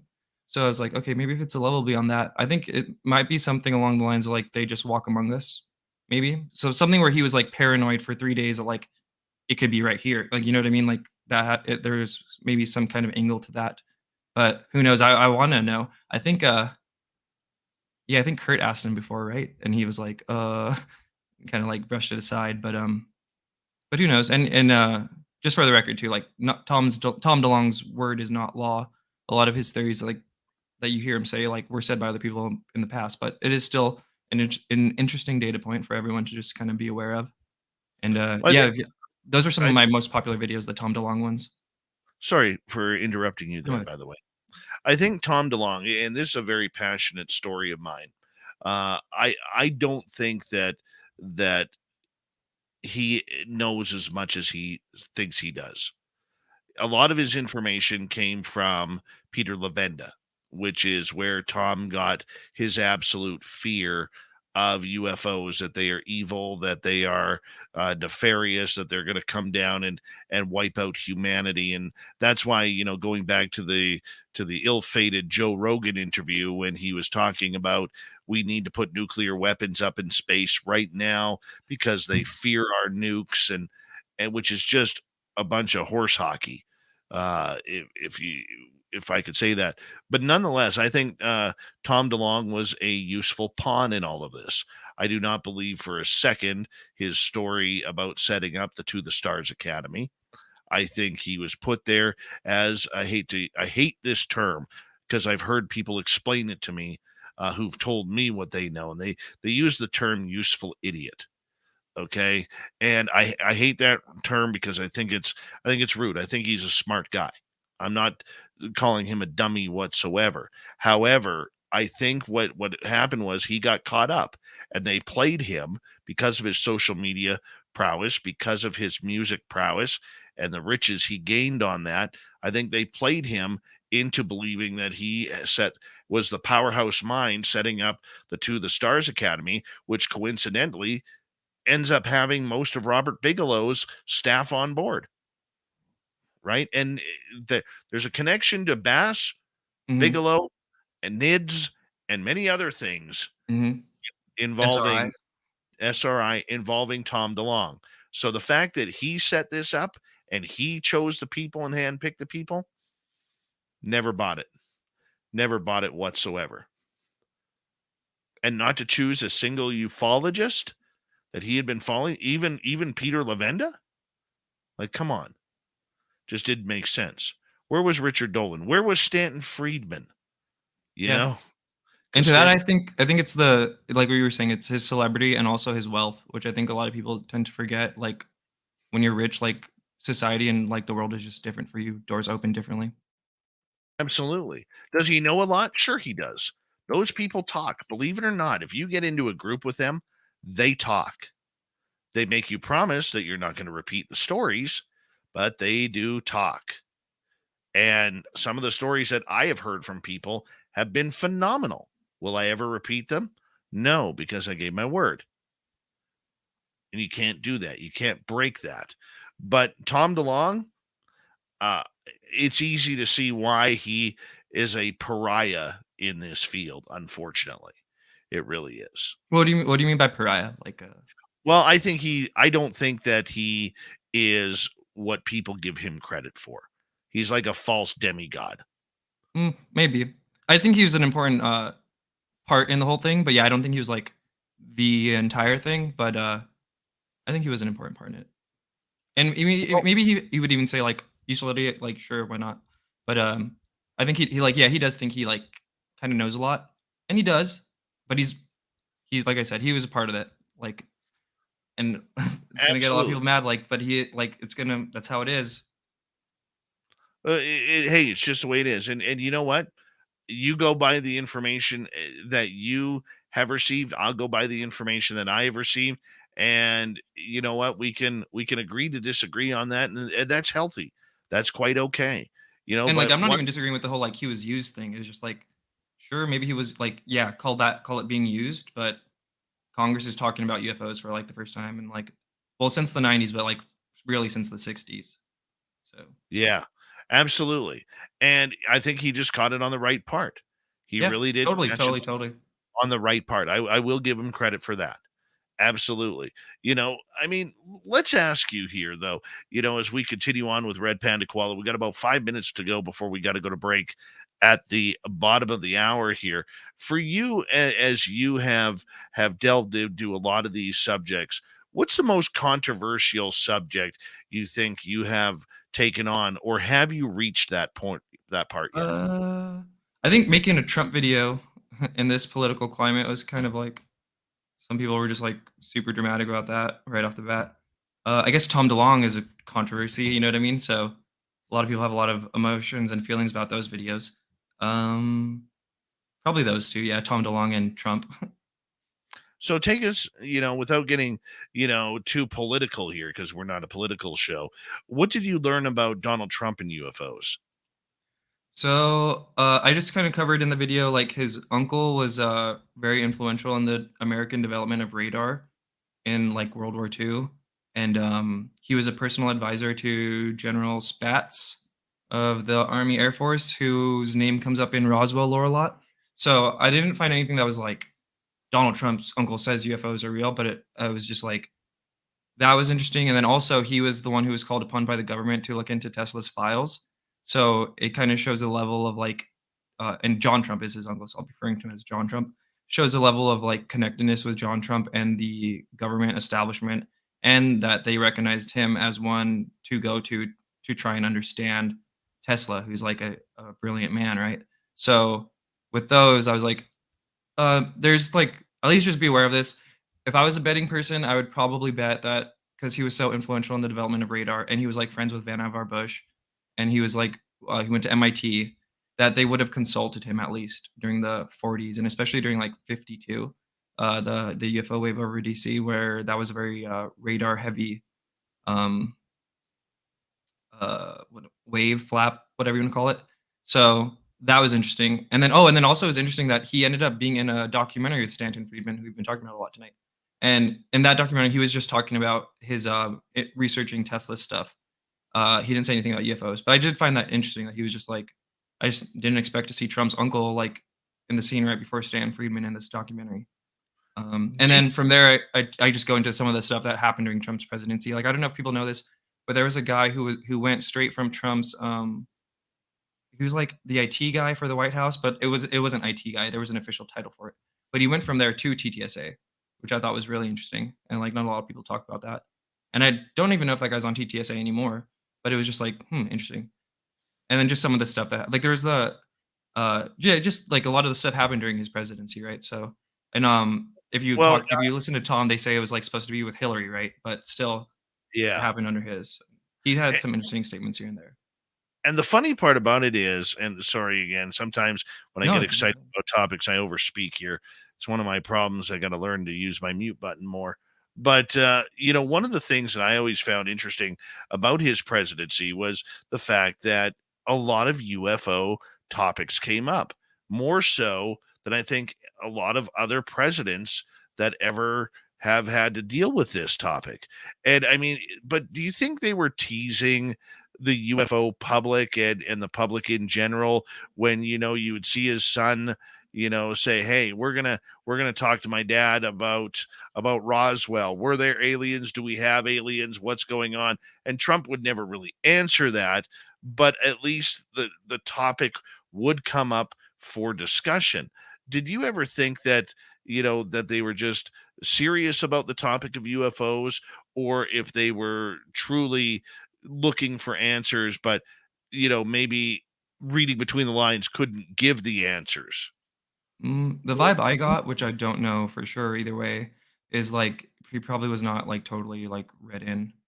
Um, like imagine like because right, that whole TTSA crew was like basically like working alongside like Podesta and that whole Hillary Clinton like thing. So like I feel like if Hillary had been the president, like the president's role in that whole thing would have been different. But who knows? Question from Apollo here as we got about a minute to go. What are your thoughts about there being a negative component to the phenomena? L.A. Marzulli thinks it's demonic. Lou Elizondo said some in the Pentagon think that. And yeah, so like that kind of goes back to our the Colaris case, and that's why I like think that's an important case for people to be aware of because like those were not like friendly or whatever, or maybe they were just indifferent, but people were getting injured and like getting radiation burn. So there is a negative component to this, I think. And it doesn't mean they're all negative, or there could be multiple things going on. And humans aren't good by any means. So yeah, and to the whole demonic thing, like I don't know, it kind of sounds like just maybe that's just like the gin, you know what I mean? It's just like all the same name for or different names for the same thing, like the Jacques Vallée book cover. But who knows? Yeah, I would tend to think that, for every positive, there's a negative out there. Not all human beings are good. Mhm. We wouldn't have, millions of people incarcerated on this planet for life if people were good, if everyone was good. And those are just the ones we caught. Aliens, they're going to be the same way. We have Red Panda Koala for another 30 minutes here on Spaced Out Radio. We're going to head down to Brazil to one of his favorite cases. What the hell is going on in Brazil and all the aliens and UFOs? We'll find out next on Spaced Out Radio.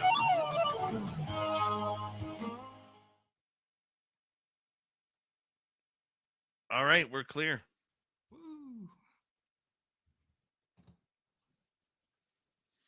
What are you working on there, Dirt? Oh, we got a picture of a government agent being stalked by somebody, Oh, calling him out on his cheesy disguise. Look at that. Would you look at that? It's not done yet, though. You're never done. Nope. Oh, Vidal, yeah, I'll probably do a Paul Benowitz one or a Richard Doty one at some point for sure. I see that question in the chat from a little bit ago.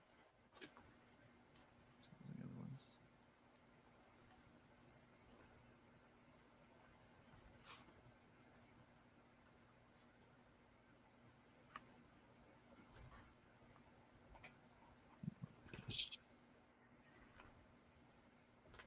Just see something here.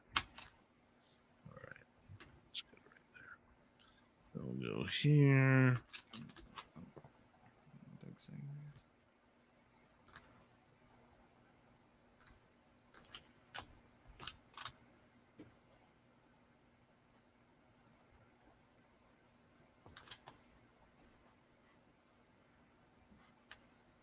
there. All right. There we go. Now I'm set up for the news.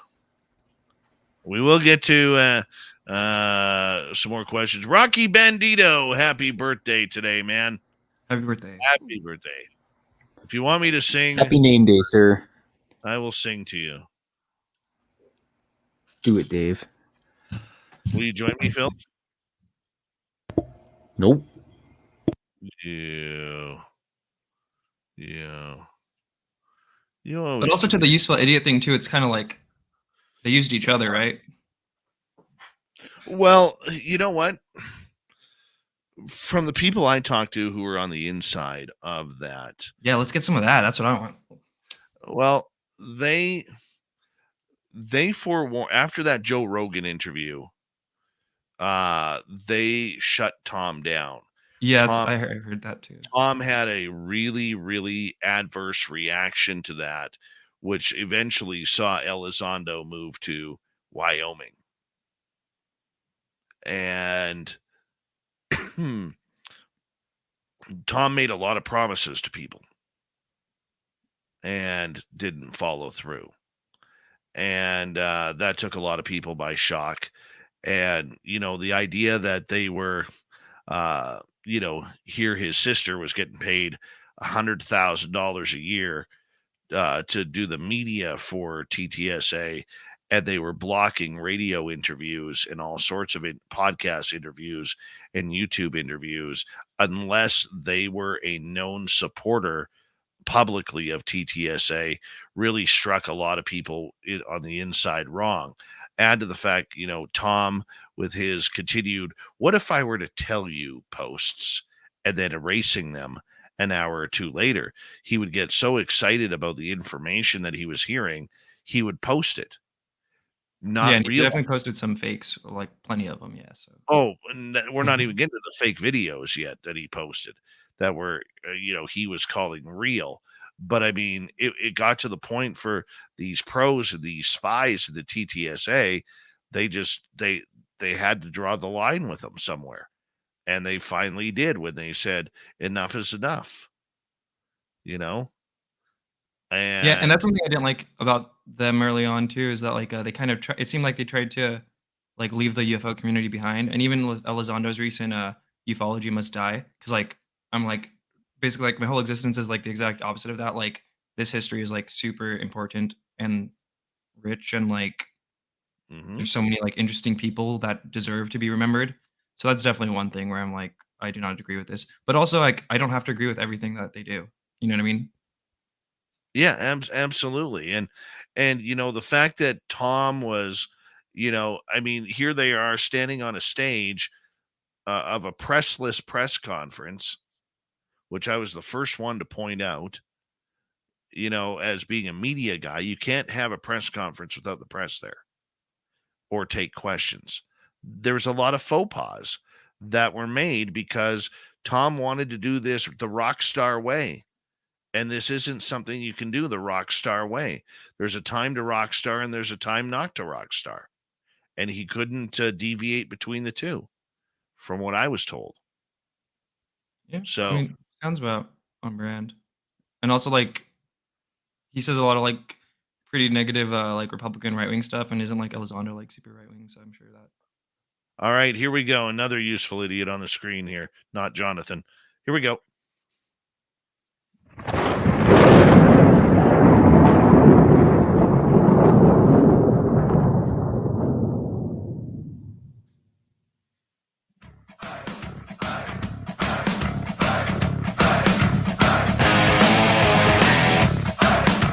We passed the halfway point of Spaced Out Radio tonight. Good to have you with us. Thank you so much for taking the time to join us. We really do appreciate it. Want to remind you that if you missed most of this show or others, check out our free archives by going to youtube.com/Spaced Out Radio. Do old Davey the favor, hit that subscribe button. Our website is spacedoutradio.com. We have a plethora of features for you, including rocking out to Bumblefoot, reading Shirky Poo's Newswire, checking out our swag as well. Follow us on Twitter at Spaced Out Radio, Instagram at Spaced Out Radio Show, and on TikTok at Spaced Out Radio.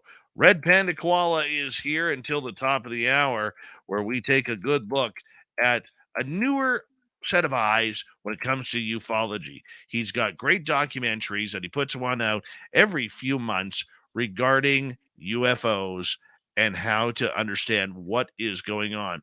One of the incidents that he very much enjoys is looking down at Brazil for the incident called Colaris. Red Panda, welcome back. Got to ask you, tell our audience a little bit about Colaris. Cool. Yeah. So I'll just run through that. So in 1977, I believe it was September, the fishing village of Colares and the surrounding state of Bada, I believe, the capital there is Belém, started reporting UFO sightings. And in my video, and there's been some like great archivists on the internet and stuff like that. There's like a lot of newspaper articles from the time. And basically, it initially just started off with like glowing orb type UFOs, just kind of like being seen. But then pretty soon, people started getting injured by them, and there was like testimony of like people would be in their house, and then it would come through the wall, and then like they'd be frozen and like couldn't move, and then like it would hover over their arm, and like they said it felt like they were taking some of their blood or something. And then when they would go to the doctor in town, like they had radiation burns in that area. And because of the whole blood thing, they called it chupa chupa, which is like suck, like it's sucking your blood, like a vampire or something. And then so the physician in town, because in Colares it was a small city, she initially didn't believe it, and as more and more people came in, she was like, "What the heck is this?" And then she eventually had her own sighting, and then she was like, "Okay, like something's up." And it basically got to a point where like a lot of the women and children left the village and like went to other parts of Brazil, and the men like stayed there, and no one was fishing. There was testimony that like no one was fishing, like everyone was hungry, like everyone was just afraid to go outside. And like the priest and the men would patrol the streets with guns, but like there was a few times where they even fired at the UFO and like their gun wouldn't work. So it was just like it didn't matter.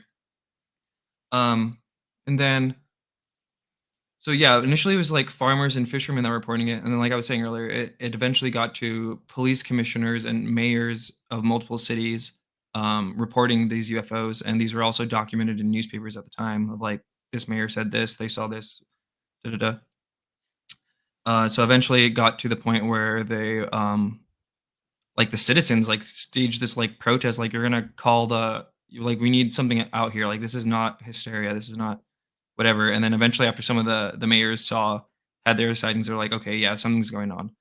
So they called the military, and the military set out this team of like, I think it was like 12, I think, or so, maybe like that. It wasn't like a huge team or anything like that, because they had expected to just see like mass hysteria.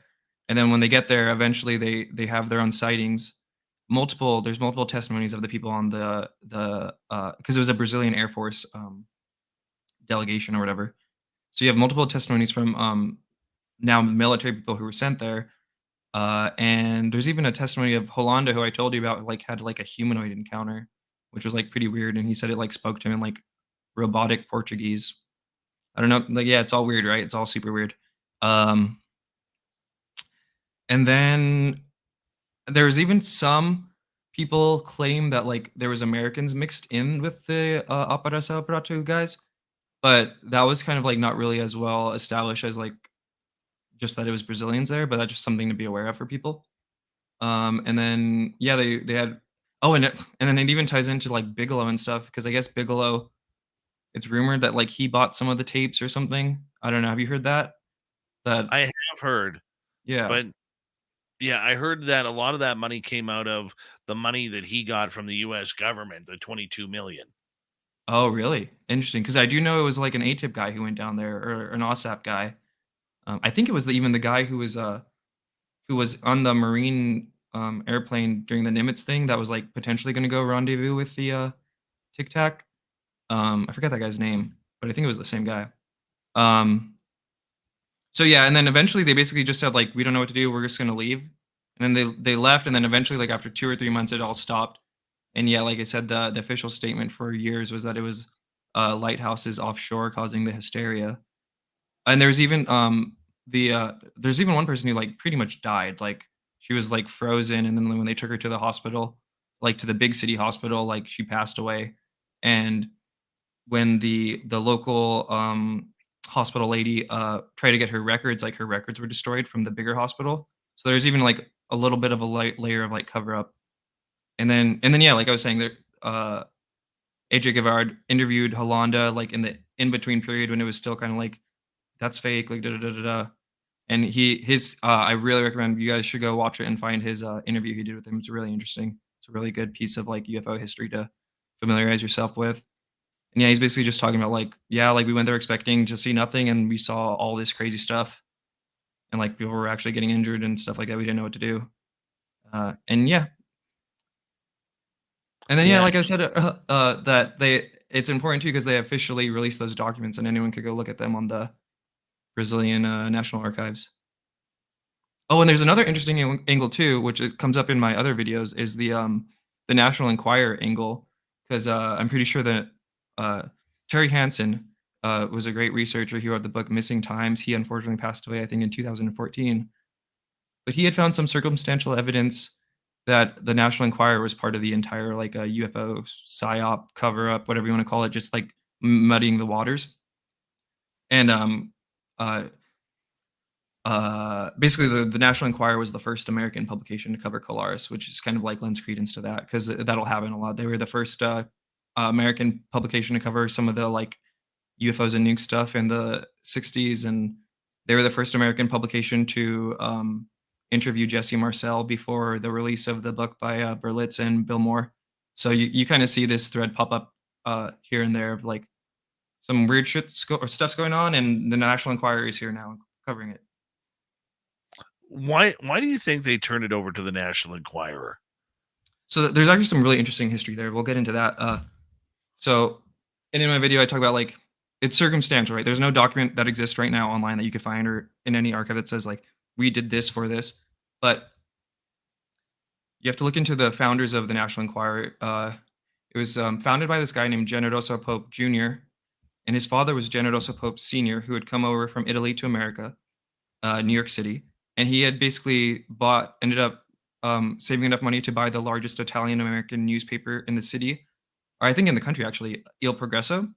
So that gave him a lot of political power in that time. This was before TVs were popular. This is, it's radio and newspapers. So you having like the biggest way to reach this segment of the population gave him a lot of political power. The Pope family was close with Benito Mussolini, believe it or not. And FDR, their influence was so impactful that FDR personally asked Generoso Pope Sr. to help convince the Italian American population to go to war against Italy, right? Because they were part of the Axis. And then after the war, the CIA used that same publication, Il Progresso, where they told Pope, we need letter writing campaigns from Italian Americans to their relatives back in Italy to like not vote for communism, basically, because a lot of Europe was like just wrecked, right? So a lot of people were like, oh, communism looks like a good option now. So that's all said. That's the dad, right? Now we get into the son. The son grew up in that world. He like the political power. Oh, they were also like close with the mafia, right? Of course they were. Um, so, anyways, the son ran Il Progresso for a bit, and then in 1951 he went to go work for the CIA's Psychological Warfare Unit, and he worked there for a year and a half or 2 years. And right after leaving there, and this is mind you, this is 1952, the big wave over DC. He buys the New York Enquirer and changes it to the National Enquirer. Before he had bought it, it was kind of like a more serious paper. But when he bought it, he changed it to having like covering like celebrity gossip and like stuff like that. And then in 1953, the year of the Robertson panel, is when they started covering UFO stories. And by the end of the year, they covered the most UFO stories of any publication. And then they were the first tabloid to be carried in every grocery store in America. So if you weren't actively looking for UFO information, you can basically see like the National Enquirer. And then even in 1966, when those congressional hearings were happening and the whole Condon Committee was happening, Generoso Pope Senior or Jr.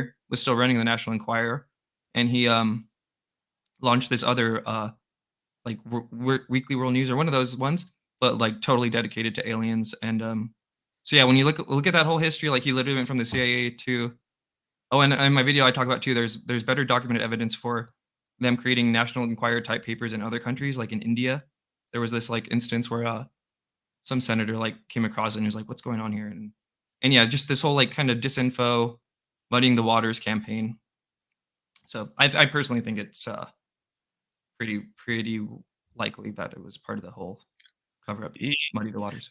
It's funny because I was talking to a friend of mine who used to work at Area 51, and he was telling me that out at the Dreamland there, they have a good laugh with a lot of Hollywood movies because a lot of the things Hollywood will put on their movies has already been tested or flown at Area 51, and they just think it's funny that the public is just getting a look. It's one of those little pieces of dry humor that they get out at the base. And with this one, like even with what you're saying, it reminds me so much of another Hollywood movie where in the original Men in Black, you literally get Tommy Lee Jones stopping at the magazine rack in New York and picking up the world news and everything, saying that this is a source of information, and we all laughed at that, man. Isn't that crazy, right? I was like, yeah, it's wild. And like, yeah, I didn't know that Generoso Popes had this whole history, and it's just wild. And like I said, I think that's why I made that video, because it's like important to just see all the different angles that like, because it wasn't just that, it was that plus the Avrocar plus JANAP 146, which made it illegal for military and commercial pilots to report UFOs, plus Air Force Regulation 200-2, which made it so only positively identified cases were to be shared with the press. It was like all these different things. It was the TV script modification, all these different things compounded over like basically 2 decades of like official policy is how we get a culture where it is today, where it's like stigmatized and people don't report it and stuff like that. It is kind of weird.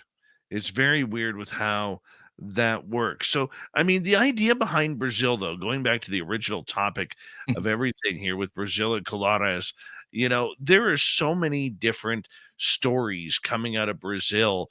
And it's funny because most of the aliens that you hear or alien reports that you hear coming out of Brazil are like these murderous killers, right out of horror movies. What do you think that's all about?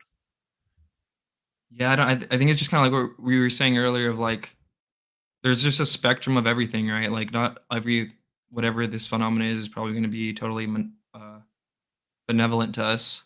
So I think that's just hopefully what it is. Maybe, and hopefully our government's just better at covering it up for us. But no, I don't know. Maybe just different groups of ETs or interdimensional beings have different control over different parts of the world. I don't I don't know, but yeah, you're right. There's a lot of really the Colares one is just the most, I think the most probably violent mass UFO sighting I've come across. Do you think aliens walk among us? So I think honestly probably like like some of the technology that like you see, like you think like, oh, if they could do that, they could probably do this, or you know what I mean. But also, who knows? But I'd say if I was like forced to say something, probably. But I don't know. What do you think? Oh yeah. Right? I Yeah. just, Like, I just haven't figured out who, what, where, when, why yet. are I you an have alien, Dave? me? No. No. Me neither. How about, are you sure? Pretty sure. Yeah. Yeah, I do know that I question some of my audience. There's some weirdos in there, and I mean that in a very polite, positive way. And I like them weirdos, but, am I an alien? No. No. I got into this game way too late to figure that out, but I think I don't know if I've met any per se, not that I know of. I, maybe Lou Jimenez. He looks half alien with that mustache of his. Good friend of this show. But no, I I wish Lou just, well. yeah, Lou's awesome. Lou's a good guy. Fantastic mustache. That's why we call him the lip blade around here. But moving on here to another one of your documentaries, you have one that you did a couple of months ago called how the CIA and the Air Force created the UFO stigma. What's this all about? So that one kind of is like the one it goes like I was saying the Robertson panel. It ends with the Robertson panel. So that one just kind of goes with when they were first starting to really influence media. So it starts with like Project Sign. Oh, sorry. And Project Sign was, kind of like internally divided. If you've heard of like the estimate of the situation or whatever on what the UFOs were, and the Project Sign report was kind of a little bit open ended, and it kind of spurred on like a lot of extra press coverage. So after that, when they went into Project Grudge, you see them start um, uh, getting into like manipulating the media, and there was a few articles in some very popular magazines at the time, which introduced the language of like I was saying, crazy, like not exactly the words, but basically just crazy, kook, people who report this are kooks. And then yeah, after 1952, with the UFO wave over DC and the Robertson panel, that's when you see all the other things. Like I was saying, that's when you see the introduction of the Avrocar, an increase in coverage of the contactee movement, at where you like saw a decrease of coverage of people like Kehoe. And then yeah, what I was saying earlier was there's this Air Force regulation 200-2, which mandated that you only could share positively identified cases with the press, and that was getting updated like every few years too. Like they updated it after Repelled's book came out. They updated it after Roscoe Hillenkotter came out in support of the first director of the CIA came out in support of UFOs in the like 59-60. And then same with JANAP 146, which was they basically they sat down a bunch of the airline executives at the Roosevelt Hotel and said that like and remember, and this is what I say in the video too. The mentality of the people on the ground was like, we're preventing the Soviets from being able to use this as like in a nuclear war setting, and it was like the 50s and 40s, so it was like peak, like we could get nuked at any moment. At least that's their official stance. So yeah, and it was just because that's like an important thing, and like I was saying, like it's an important thing, and a lot of people were talking about the stigma, and even at the first congressional hearings, I cover that. How I forgot what's the congressman? I can't forget his name. But and Moultrie even said they both mentioned the stigma, that we need to get rid of this stigma. So it's like it's important for people to understand like the reason that there is a stigma that we have to get rid of is because like it was intentionally created, and seeing those mechanisms I think is important to understanding just the entire UFO story. And then yeah, that video is actually pretty cool too, because I start the video off with just this like montage of just like from the Muhammad Ali clip where he's talking about UFOs, and the crowd just starts laughing. I go from there, and then I go to a clip of I can't forget. It was like a conservative political commentator. I forgot his name. He died, but it was in like the early 90s or late 80s, and they basically just have like I think I have like 6 or 7 clips just going from like the 70s all the way to today, like every decade basically, of just an example of somebody mentioning UFOs in a very serious manner, and then just like the entire audience just like instantly laughing like on cue. You know what I mean? So it kind of just sets the tone of like, this is why it's like that. This is why, like, I wasn't like anti UFO, but I just didn't think anything of it. So it's like, this is why that our society is like programmed and conditioned for that. Do you believe then that that is still happening today? Oh yeah. Yeah, I Why don't so? like that's yeah, with everything. And with the phones and with YouTube and like censorship, yeah, they're the Alan Dulles wishes he like probably could have had the phones. I mean, isn't that what Doty said the other night? Like on I forgot which show, but he was like, yeah, well, if I lived in this day and age while I was working, which he probably still, you know what I mean? They could do so much. Oh yeah. And I agree with you. I mean, I still think he's working. I don't think you ever get out. I really don't. I really don't think you ever Yeah, get out. I think that's probably true, right? Isn't that a But saying if like you never leave the CIA or something? it would be one hell of a good time though, being involved in this, seeing it kind of work the way it is. I'm not gonna lie, I would be very interested with it. I wouldn't mind that job. Just like the 50 Cent Army pictures you see, where it's just like a wall of phones and just different Twitter accounts on UFO Twitter, just talking smack to people all day. Yeah, absolutely. And that's really, really what it is. And I mean, look, I mean, the easy part for the government these days when we talk about social media is we put it all out there. You get somebody like UFO Joe who transcribes absolutely everything on Twitter, or you get somebody, who instead of asking questions in private like we most of us do, you get many people out there who are asking questions publicly and getting answers publicly from the figures that they are questioning, whether it's somebody like Gary Nolan or somebody, as annoying as Mick West. I mean, there's no need for these secret phone calls anymore. Everything seems to be going on Twitter regarding it. Yeah, and it is interesting too, looking back at the history. Like, I feel like ufology has always been this like mudslinging, like low key drama fest. There's Jim Mosley. He used to have this magazine called like Saucer Smear, where he would kind of highlight a lot of just the drama and just over the topness that happens in this community. It's just funny to know, just like some things just never change. No, no. As we have time winding down here, and we have a grand total of about 2 minutes left with you, what's your next project coming up here?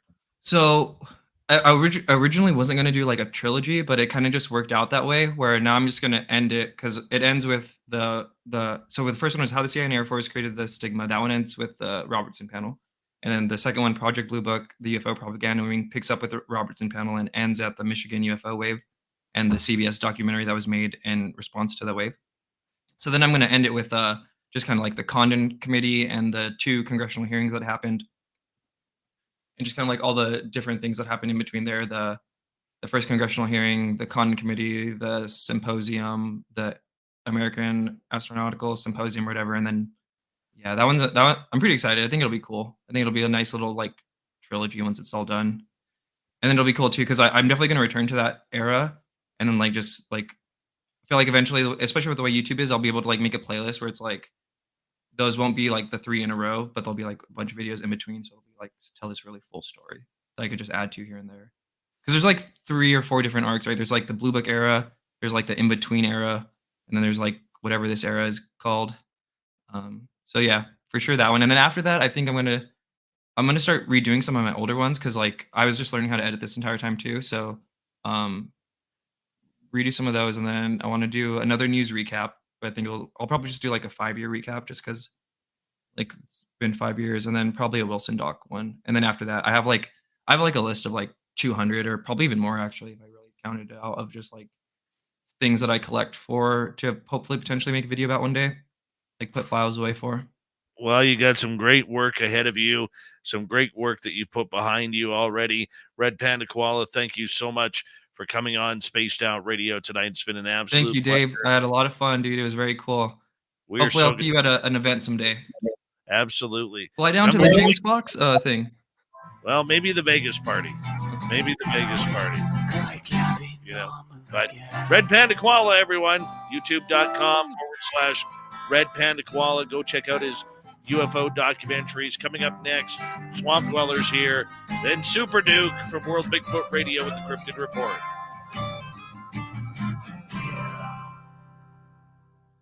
All right.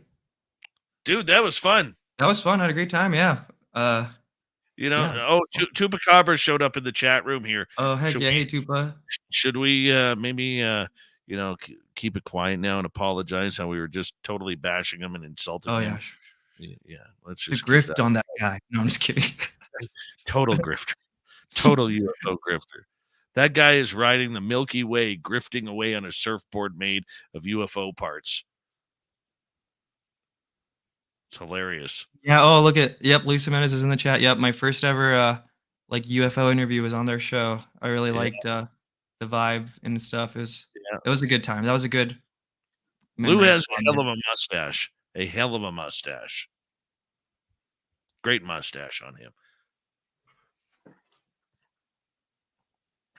Jonathan Davies said, "Red Panda, you should do when the UK government disclosed and the media looked the other way. That'd be a good Yeah, one. the UK too. is super quiet. We'll see, but other countries are randomly like opening up. Like Japan seems to be opening up this stuff, and Brazil maybe. We'll see where that goes. But they already released a bunch of stuff. But yeah, cool, man. I guess probably gonna We'll head let out you then. know. Oh, Joe wants to know what's your opinion of eating breakfast for dinner.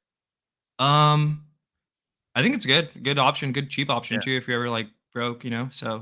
totally. This support it. guy's gone. He's gone. You gotta go. All You right, gotta go now. Later, buddy. Take later. care. Breakfast for dinner guy coming on my show, son of a gun. He was such a good guy right before that. And then he breakfasts it up. Now I gotta go take a break here. I'll be back.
right.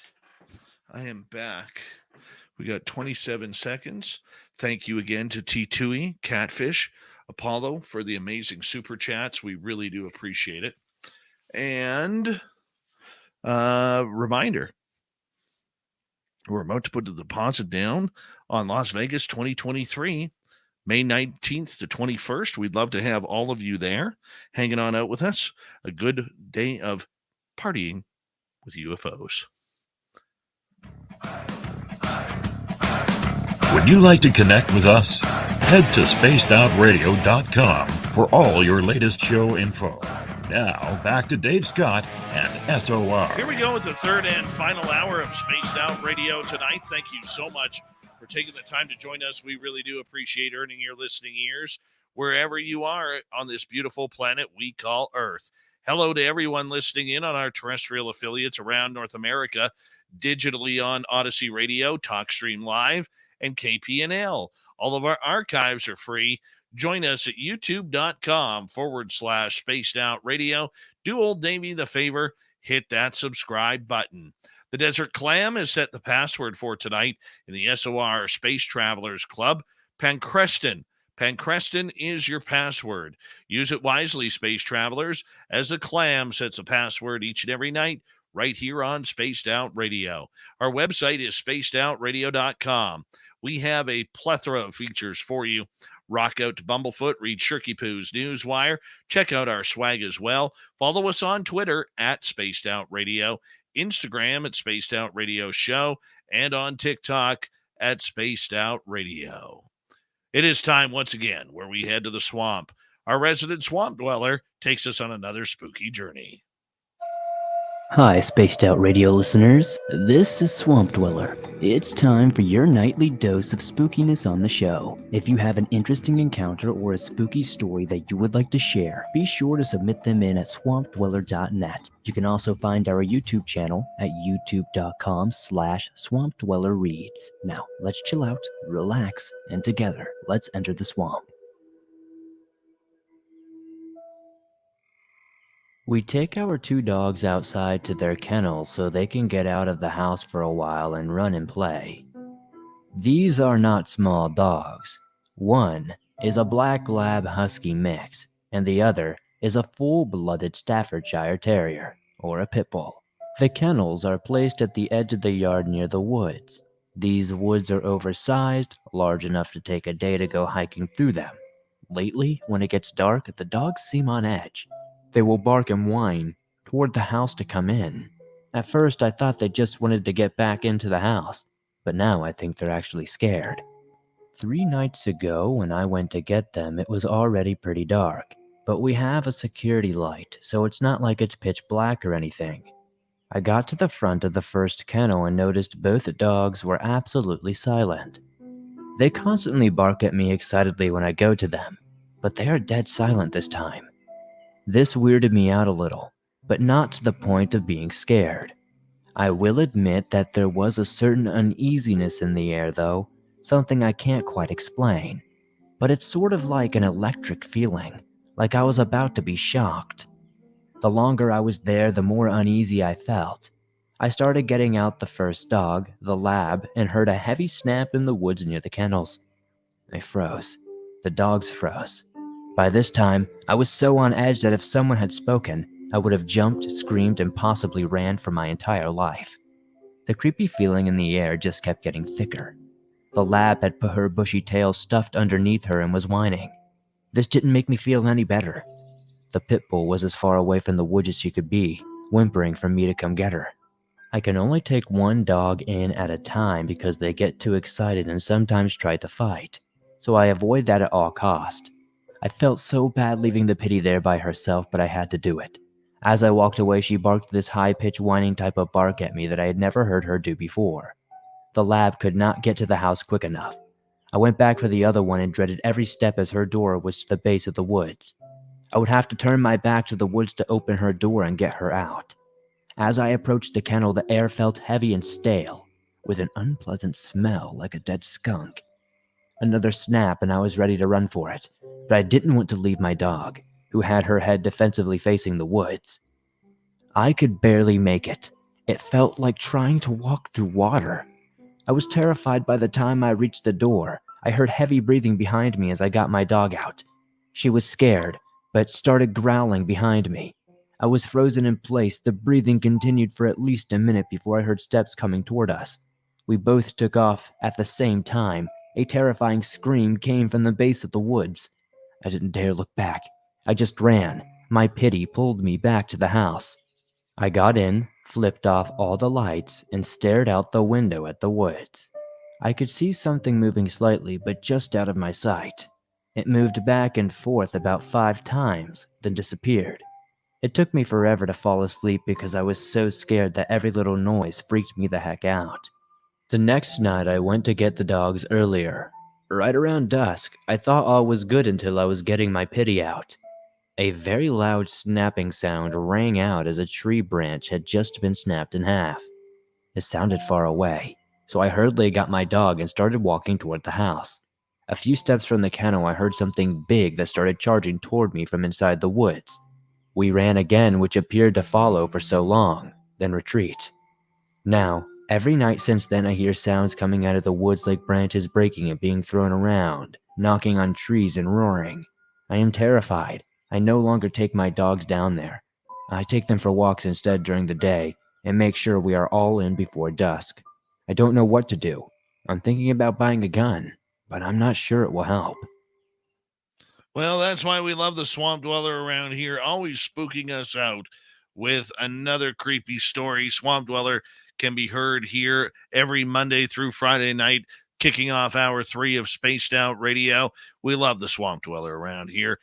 You can listen to thousands of his stories by going to youtube.com/Swamp Dweller Reads. They're all free right there for you. Just hit subscribe on his channel. All right, here we go. Super Duke is back with the Cryptid Report.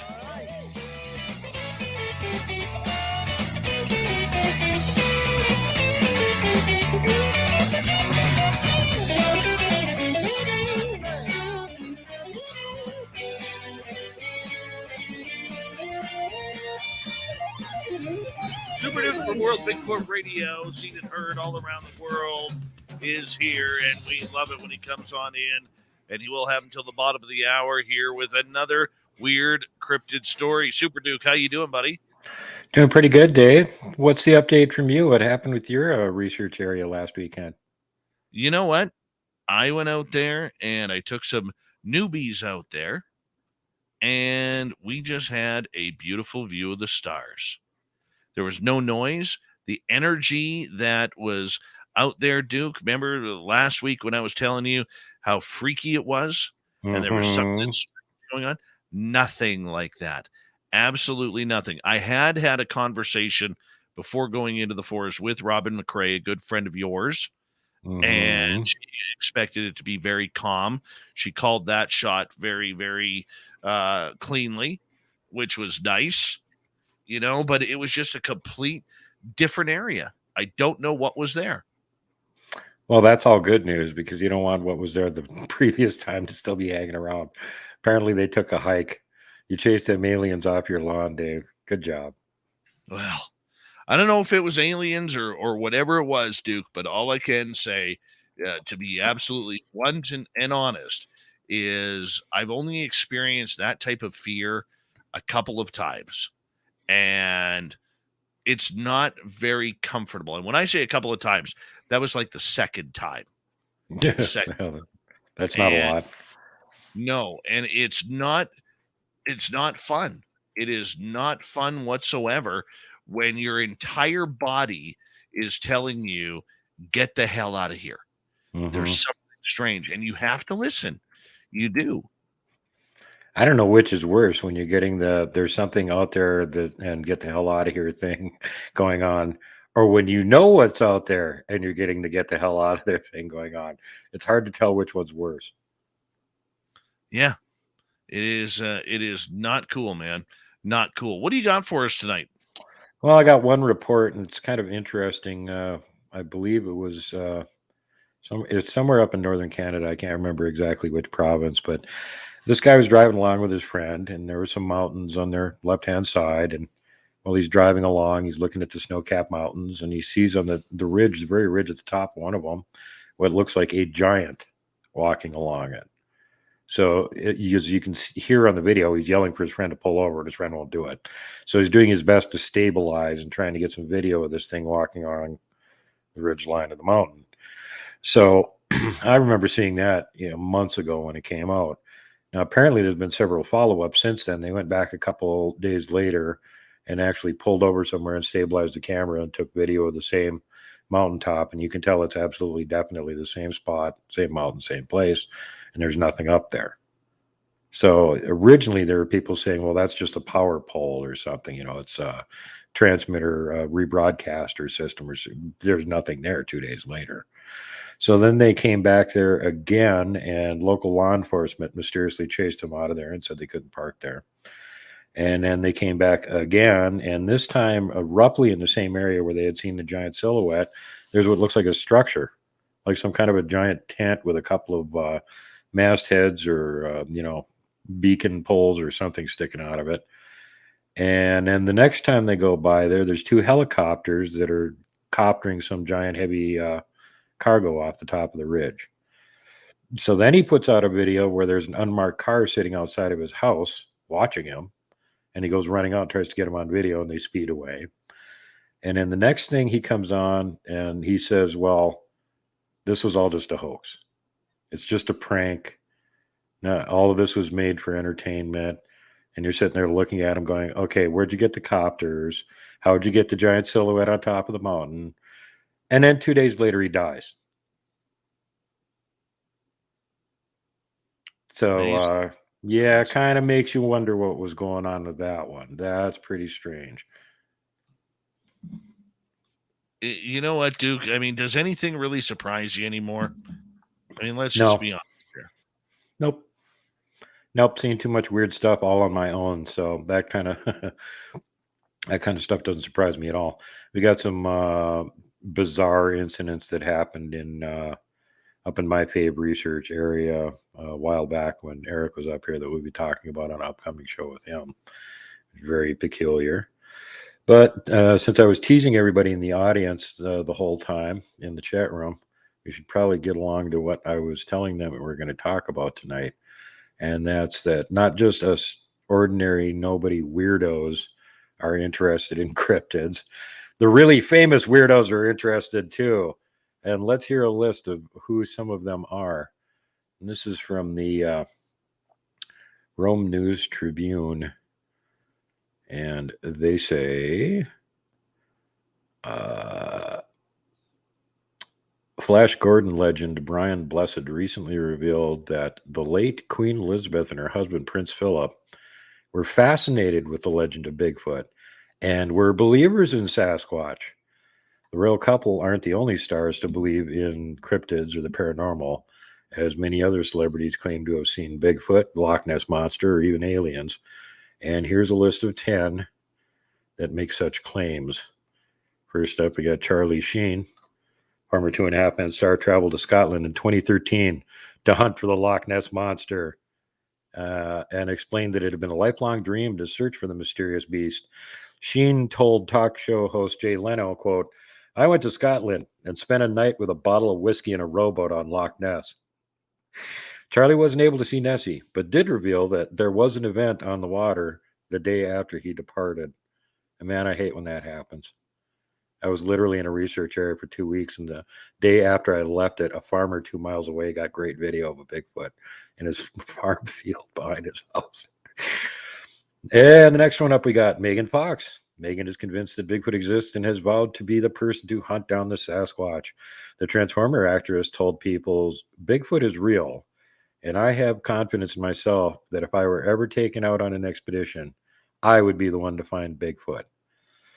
Okay, Megan, you want to see a Bigfoot? Go out with me. I'll show you one. No, I've already got her booked. Yeah, good luck with that, Dave. I'm the one that can actually find him every time. Fox has also revealed that she believes in aliens, leprechauns, and the Loch Ness Monster. She said there's something to it. Well, you don't got aliens, so I'm taking her for the aliens. Yeah, you could take her to find the aliens. I ain't looking for those things. I just know where Bigfoot hang out. Rob Lowe, as people in chat earlier mentioned, talking about famous people that have had supposedly had a Bigfoot sighting. This guy is not even in the same universe as who wins this contest, but he is listed here.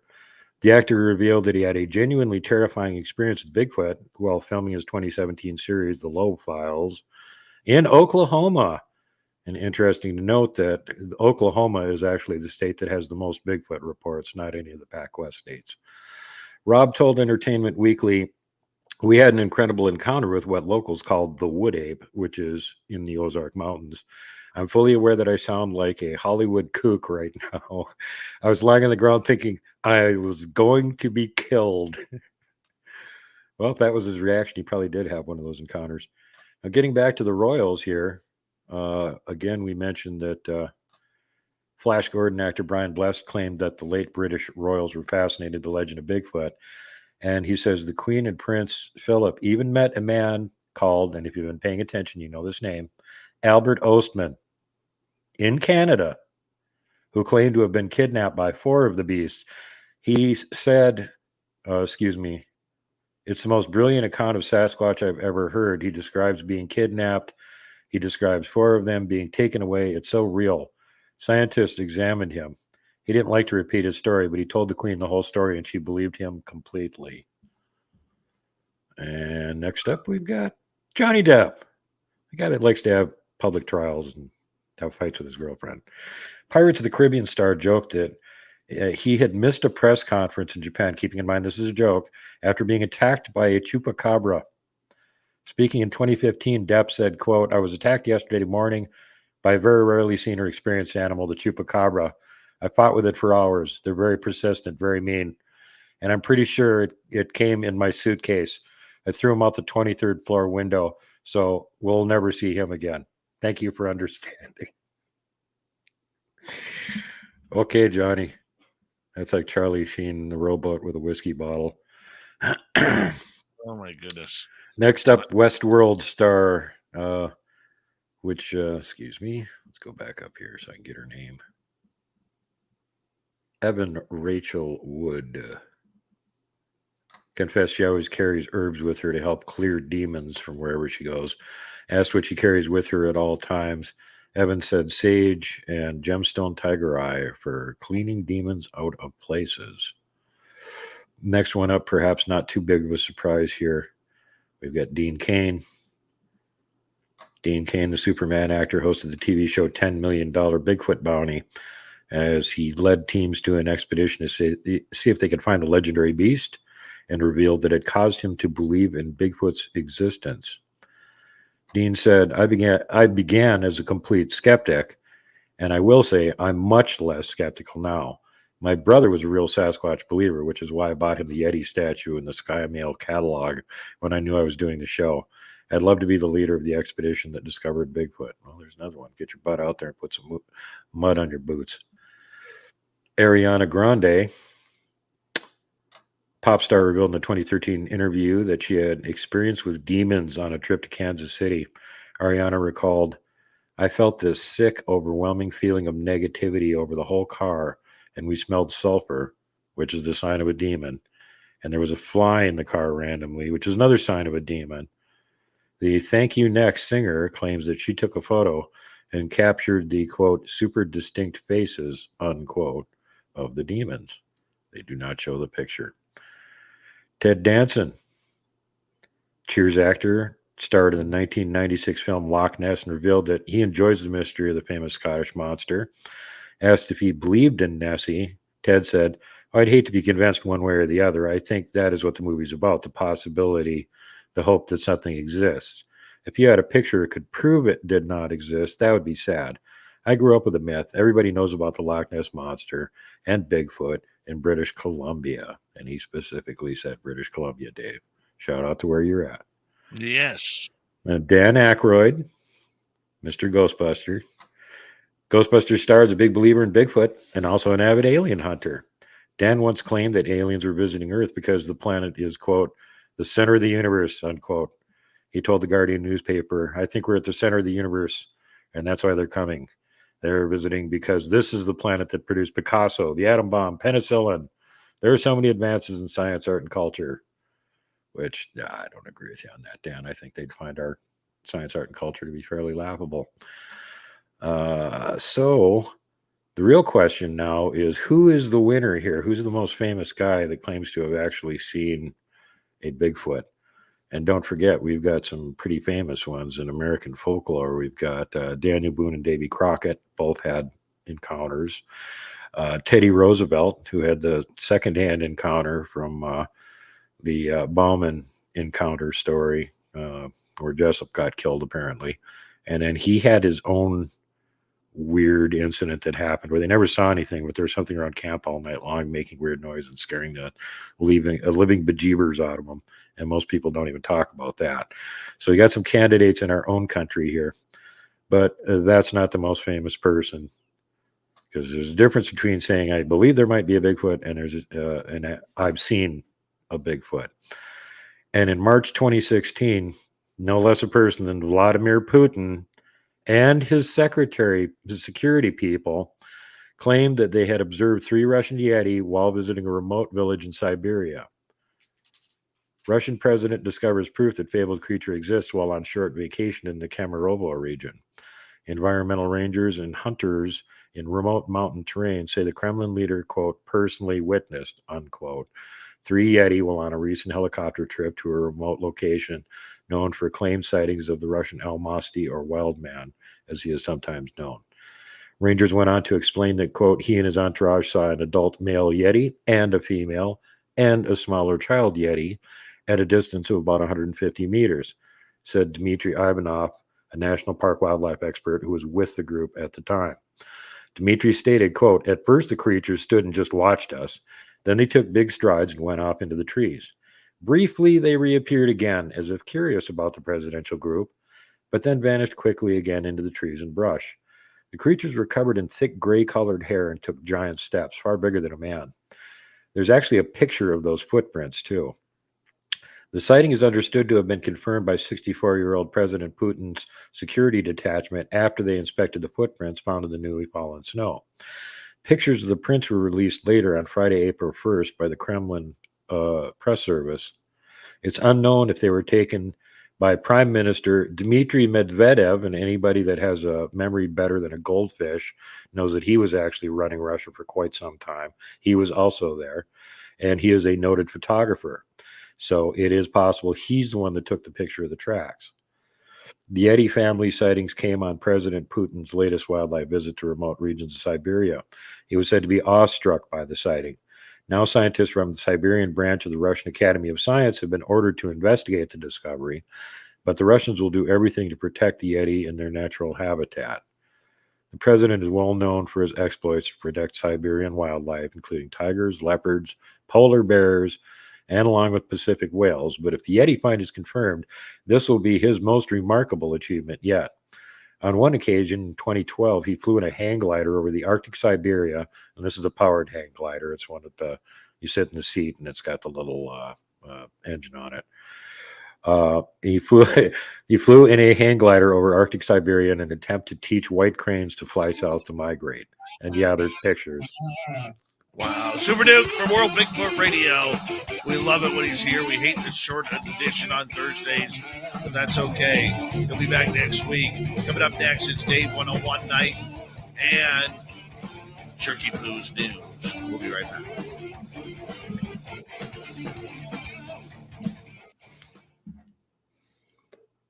Super Duke, Super Duke. So yeah, Pootie Poot saw Yeti.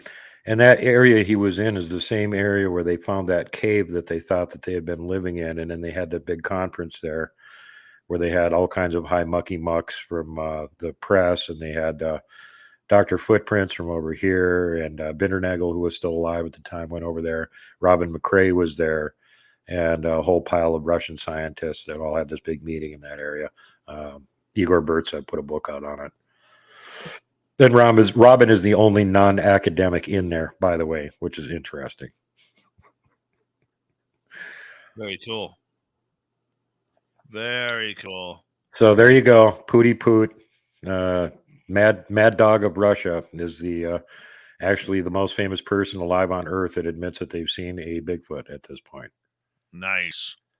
And we've also got Turtle Man here in our country, Mitch McConnell, who is apparently seen one, but I don't know that he's done an interview with anybody talking about it yet. I'm sure as soon as his political career is over, that'll come along. Well, I think he needs to get on the air with Super Duke. Super Duke. Damn right. I'll get Turtle Man to stick his head out of his shell and do an interview. Come on, you ain't doing nothing in the Senate anyway. Quit pretending you're actually accomplishing anything. You have plenty of time to do an interview. Later, buddy. See you later, guys. Have a great night. That's Super Duke right there. For World Bigfoot Radio, you can find him everywhere on all social media platforms. Go check him on out. Super Duke. Super Duke. Love him. Love him. Mm-hmm. Mm-hmm.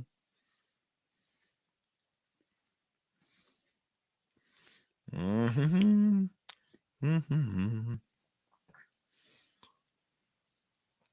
Mm-hmm.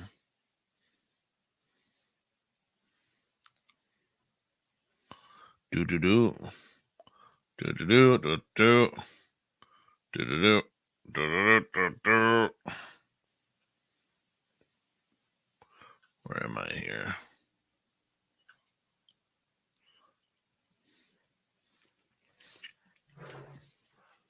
Megan Fox. Let's take her out looking for some aliens and UFOs. Sasquatch.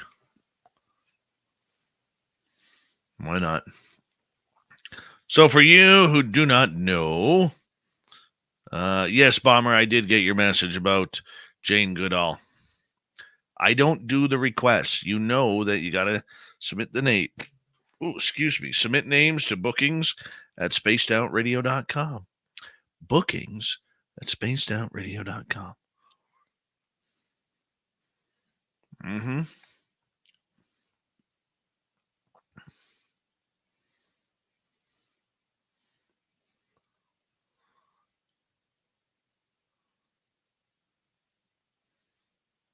Mm-hmm. So, excited about going back to Vegas for the fan party. With no hair. I might go bald tomorrow. I may go bald. I haven't decided yet. Or I might just leave this one strand right here that goes back. Just that one.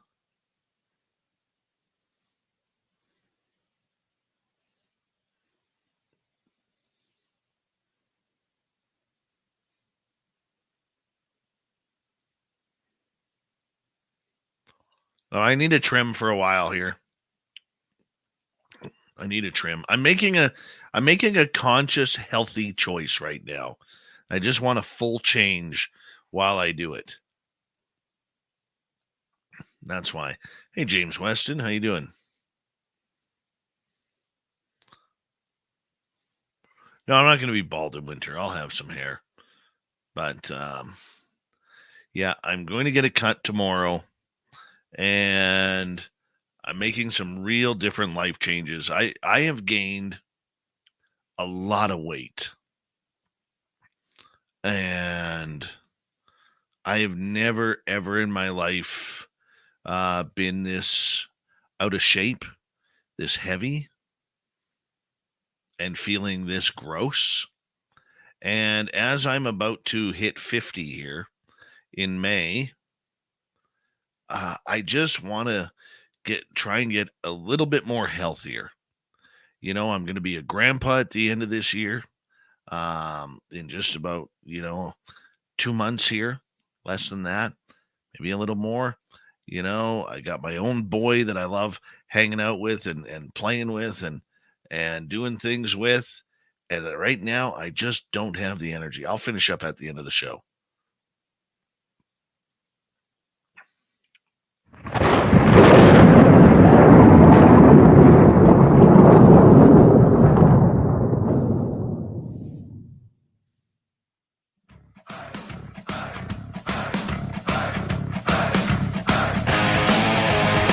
We rounded third. We're heading tonight on Spaced Out Radio.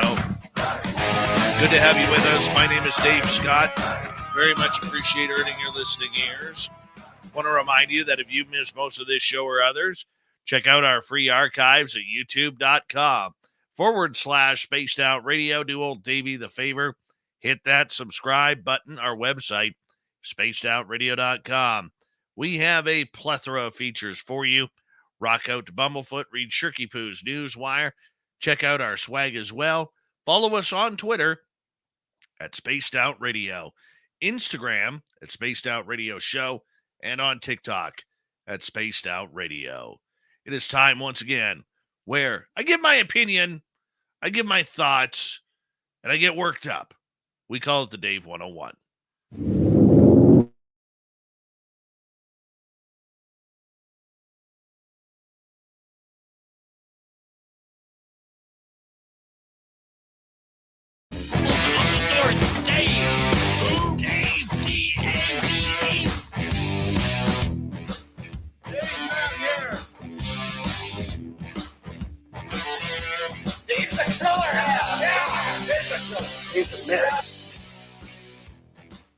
All right, it's that time once again where we take a look back at what really, really has set me off. And this time, yeah, it's about UFOs as per usual. But let me tell you, the United States Navy shutting down its idea that they are no longer going to be providing videos, it's got me all verklempt. They don't want to participate anymore. They don't want to give us any information. They don't want to play the UFO game. They're going to sit on the sidelines like the United States Air Force, like the U.S. Army, like the U.S. Marine Corps, and like Space Force. And, of course, NASA. Because they don't know whether they're coming or going anyways. Can't even build their own rockets. Here we go, though. Let's figure out why this happened. Well, a lot of people may not want to admit this, but this is my theory. My theory on why the U.S. Navy is shutting things down is because they're tired of it. They want to play their own game. They want to be the leader of the world in the military-industrial complex. They're the big boys and girls on campus who say, you do as I say. I don't care if you vote. I don't care if you are someone in political power. You'll do what we say. How about we shut down a few military bases in certain states that are going to hurt the economy? Would you like that? How would you like it if all of a sudden we don't build those fighter pilots or those fighter jets or those helicopters or those machine guns or those ships in certain states, because we will move them to other areas that are going to play the political game? No, you don't want to mess with the military-industrial complex because you're never going to win. And back in 2017, that's what Chris Mellon and Lou Elizondo did. They messed with the United States Navy. Now, this little incident where they brought out the Go Fast, the gimbal, and the Tic Tac videos was something that really upset the Navy. I'm still surprised that the United States Navy never sued the To the Stars Academy when they put their logo on every winking news outlet on those 3 videos. It wasn't their property. That was theft. How did Elizondo get it out? It wasn't cloak and dagger, people. It wasn't rushing around to quickly record these videos and then take that videotape or that little dossier that had them stored inside a little computer chip. Okay, it was nothing like that. Cloak and dagger, stick it in your trench coat and run off quickly before anybody notices. Not like that at all.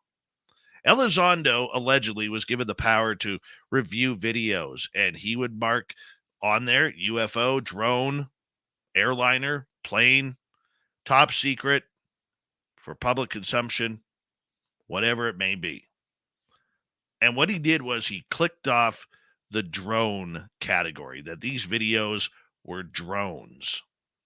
Therefore, if they are drones, they are not considered UFOs, therefore not considered top secret evidence. And then the TTSA put their name on them. Now, I'm surprised the U.S. Navy took so long to respond to that.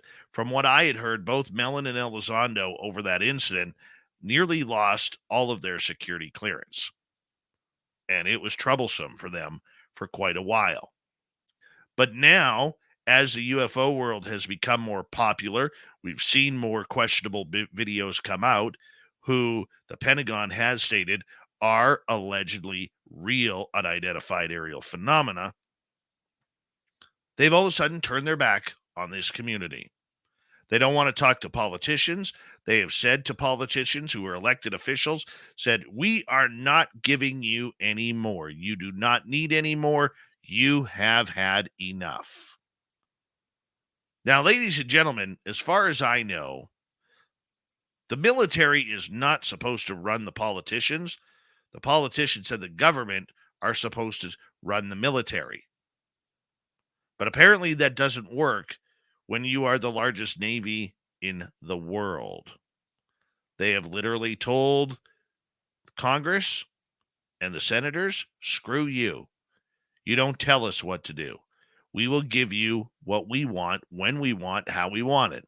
And if we don't want to give you anything, so be it. We don't need those videos. What we need now is government officials to release what they have.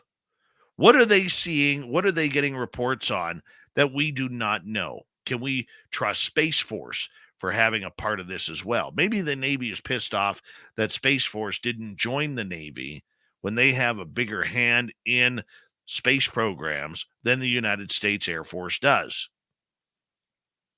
Who knows what the secret is? But what we do know is they are trying to shut down ufology. It comes nearly at the same time when Elizondo himself says that he wants to kill ufology and replace it with something a little more harmonious, if that's even possible. No, we're going back to the good old days with rumors and people who are allegedly on the inside talking to the outside, and that's where it goes. That's why all of a sudden all the bigwigs are no longer seeming to do podcasts or radio shows or YouTube channels or be seen on mainstream media talking about this subject. We all want to be in the loop. We all want to be knowing what is going on. There are hundreds of UFO researchers that are wanting this. This is why so many people are hung up on the Wilson Davis documents and the following Oak Shannon documents and Jack Houck documents, which we talked to Melinda Leslie about recently. Okay, this is why we are getting breadcrumbs and we are feeding off them like they are the greatest steak you've ever eaten. And for you vegans, the greatest tofu. All right? This is what it's about. They are not wanting to give us more. We are back down to morsels. We are back down to everything going hush. Yeah, we're going to have to find our own information again. And not that we are not capable of it and that there aren't the brain powers out there to do it. The problem is now, if somebody claims to be an insider, how do you know they're telling you the truth? How do you know that they are really wanting the public's best interest in what UFOs are? People, this is why we have always stressed that we need to listen to the experiencers. We need to listen to what they're saying because for many of them, they have the answers. It doesn't matter whether you are talking to Avi Loeb, Gary Nolan, whether you're talking to Jim Semivan, Tom DeLonge, Lou Elizondo, Chris Mellon, or anyone of that ilk. Where is the real story coming from? How do we find that real story? And is it even possible? Right now, it seems impossible because they don't want us to have it. So for me, as someone who's been in this field for a while, it tells me point blank, They're covering up something. But what are they covering up? Because all of a sudden we hear the threat narrative coming back into play, which all of us thought we were finally through that childish behavior months ago. We hear other governments wanting to talk about this. Look, it comes down to money. Where could they get the most money? How are they going to get the money? How are they going to break the infinite bank of United States of American government? How do they break it? Key is they can't. But the government will still give it to them because they're afraid. Senators and congresspeople are afraid of losing those military bases, losing those military contracts. Think about it. There are states in the United States that have Navy bases, and they are nowhere close to a waterway. I don't know about you, but that doesn't make sense to me. Navy, water, aircraft carriers. Maybe I can't comprehend. But nonetheless, we have to push forward with the movement. This is why we have stated to you on a number of occasions on this show. Number one, listen to the experiencers. Yes, their stories may be anecdotal, but at least take what they have and mix it with your grain of salt to find out what their story is. Number two, we've told you from the beginning, this doesn't look like disclosure. This looks like a confirmation. Disclosure is opening up everything. And when I mean everything, I mean everything. We want to know what size foot the alien gray or shoe the alien grays wear when they come hopping down. Are they Nike or are they Converse? Or are they New Balance because they're kind of older than 55? We need to know this. We need to know what happened at Roswell. Still, 75 years later. We need to know about whether or not people like Chris Bledsoe or Travis Walton or Stefan Mikulik are able to really, really define what it feels like to be injured or taken by UFOs. We need this. We need it more than ever. And yes, I don't care if there's no video. Don't care if there's no photos or proper evidence. We've got enough people to corroborate the stories. We just need to find them. And when that happens, that's how we're going to be able to find some answers. Because Lord knows right now, we have a better chance of winning the lottery than we do of this government or any government around the world disclosing UFOs. They don't want it, people. You need to realize that. I need to realize that.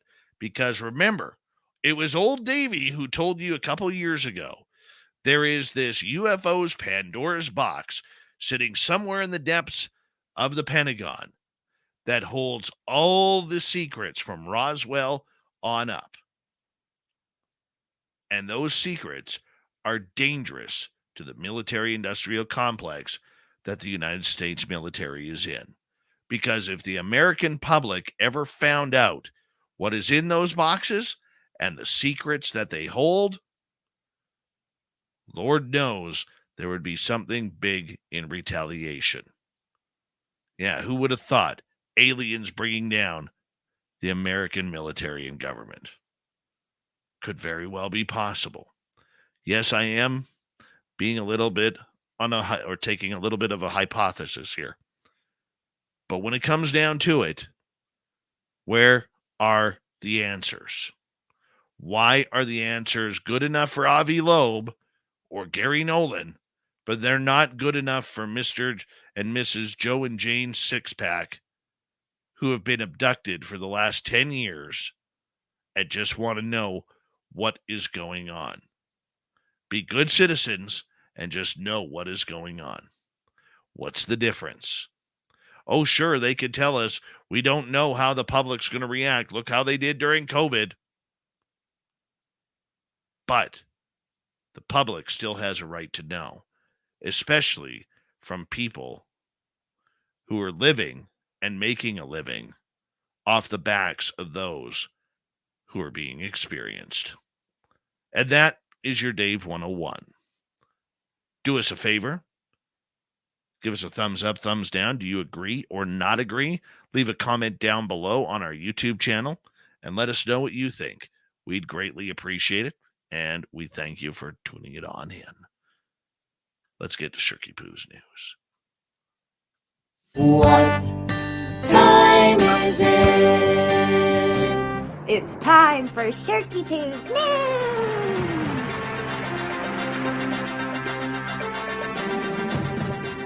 Video has emerged on social media of a man trying to break the arm of a Russian reservist with a sledgehammer. Some young Russian men not wanting to go to war are breaking their limbs on purpose and posting videos of their efforts to avoid heading to Ukraine. Yeah, video has emerged on social media of one gentleman trying to smash another's with a sledgehammer. The man raises the sledgehammer up and onto the other man's arm before covering his eyes and running away. And the man then stands up with his arm hanging limply by its side. Another video shows a man trying to break a friend's leg while it rests on a stairwell. The one man jumps on the other's leg in the video. This trend is a dramatic version of the attempted draft dodging many Russians have tried to do by fleeing the country following Vladimir Putin's mobilization order. Yeah, that is just sick. Anybody or any politician who thinks in today's day and age like a tyrant by forcing its citizens to go to war when it's not even in your own country, that never, ever pans out. Unless it's World War I or II. Never pans out. Let's hope that ends fairly soon. A Kansas City library says a VHS tape checked out nearly 2 decades ago has been recently returned. The Johnson County Central Resource Library said the tape, Russian film Burnt by the Sun, was checked out on a 7-day loan in 2003. It was a blast from the past for us, Amy Field said. Excuse me. Content developer for the Johnson County Library. Sometimes they have old library stickers on them or the old ways of categorizing items. That's always fun for librarians to see again. It's unclear if the borrower will be fined. The maximum fine at the library was $6. In this particular instance, with the VHS, we just don't see or just don't happen to use that format anymore, Field said. But if it's just an older book, we may have to be able to put it together and right back into circulation. And that's always great as well. There's a terrible story out of New Jersey about a man who repeatedly urinating on his ex-wife's grave. Oh my gosh, what's this about? Multiple reports allege that the man would urinate on the grave at the Tappan Reformed Church Cemetery on the border between New Jersey and New York. Michael Murray first noticed the deli bags filled with body parts that were excreted near the grave of his mother, Linda Torello. And then he contacted police. When Murray let police put cameras in the cemetery, they allegedly revealed Torello's former husband was the culprit. The 68-year-old man allegedly went to the cemetery nearly every morning between 6:14 a.m. and 6:18 a.m. with his current wife and urinated on the grave. A public urination charge was filed against the man by the Orangetown Police Department on September 18th. The investigation is ongoing. Reports say that he had a long-standing grudge with Torello, to whom he was briefly married. He left her more than 40 years ago, claiming her child was not his. The Post reported the man was the father, according to a DNA test. Torello died in 2017, and it's unclear if Murray was the child in question. Holy cow. Talk about holding a grudge. Porch pirates may have become a major problem in many cities, including Austin, Texas.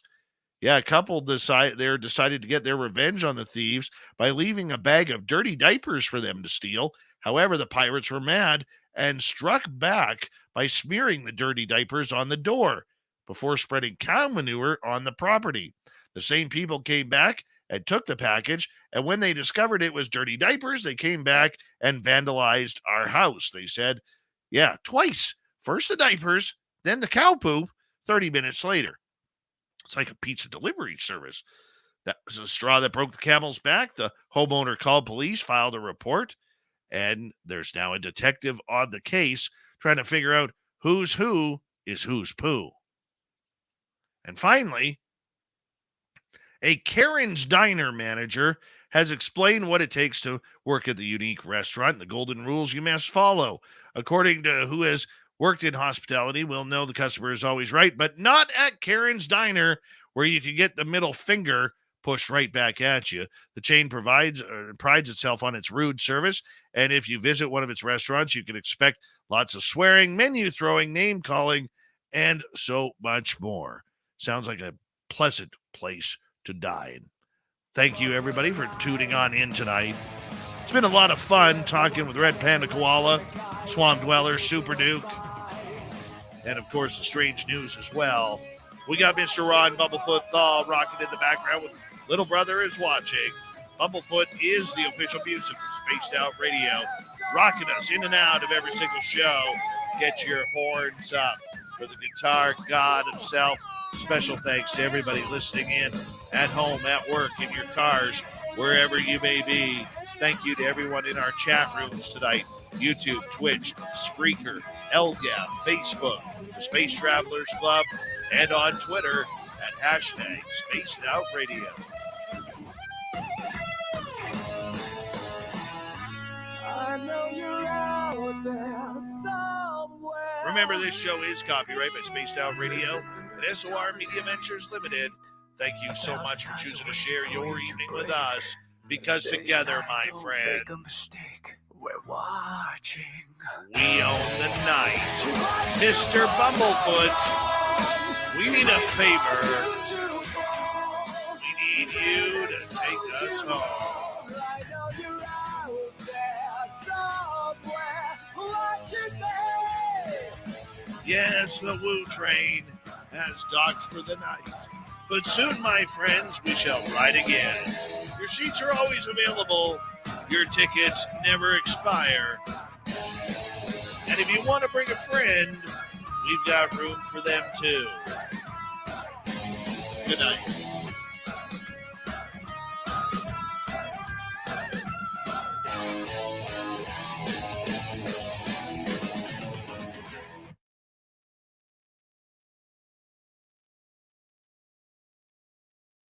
I'm going to be honest. I hated tonight's Dave 101. It's the first time in a long time it hasn't felt natural. I don't know why.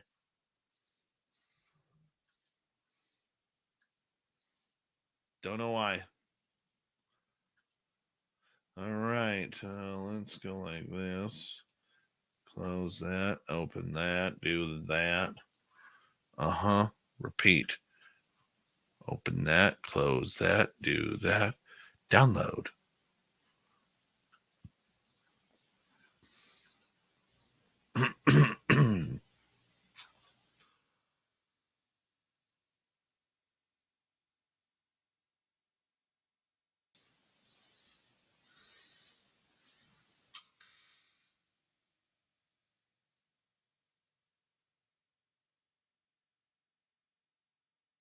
No, let's go to Rosie's pad.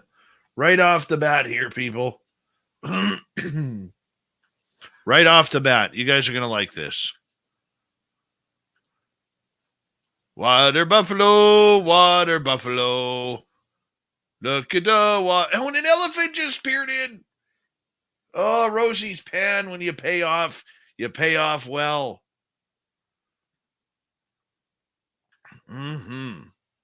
Excuse me. Let me move that here, and then I'll just look at the water buffalo. Oh crap! Look at the elephants just showed up. Them big son bitches You gotta make sure that you stay the hell away from them. Oh, yeah. Oh, yeah. And double up his money that he won. Right there. Pause that. Get the hell out of there, you jerk and a half. All right, let's go like this. There we go. That should have done it. Yeah, that did it. Good. That looks awesome. And I'll tell you, my video game that I play, The Wolf, these things are hard to kill. These things are hard to kill. Takes a while.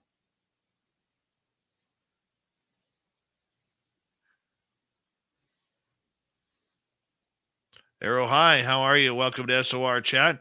Hey, Bogan, how you doing, man?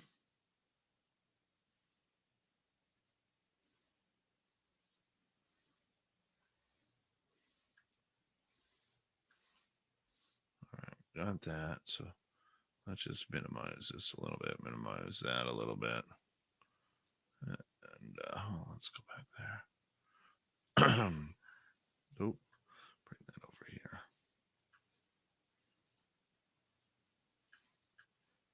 We're watching. Oh, shut up. There we go.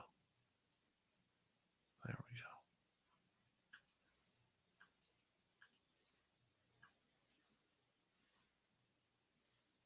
go. That's pretty badass right now.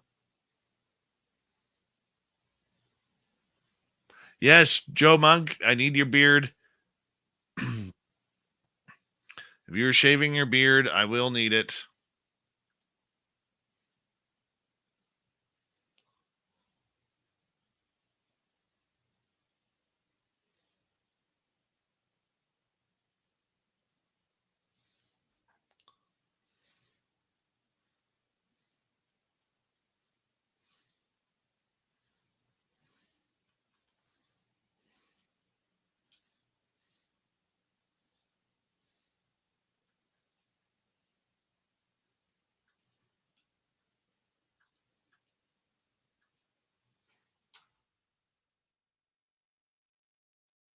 I think there's a standoff right now. All the African buffaloes, they hate the elephants, so they're like, we're just going to show you our ass, and you can't do anything about it. The elephant's like, I don't need to stare at it. I'm just going to stand over here. You got a big ass. Our asses aren't as big as yours, elephant. Hey, man, I'm just trying to get a drink of water here. You know?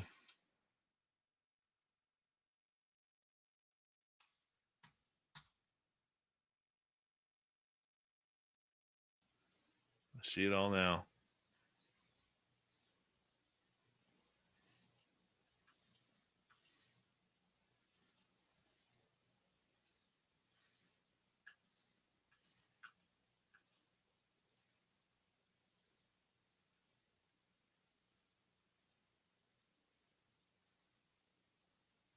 Hi, Mike Bothwell.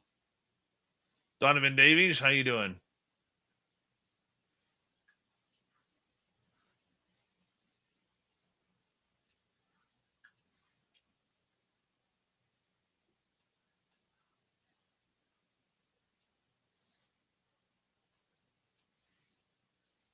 Well, you did. Where the hell's the end then? Is it here? No. That's the beginning. Where the hell is the end? Way over there. Oh my. Let's cut all this off.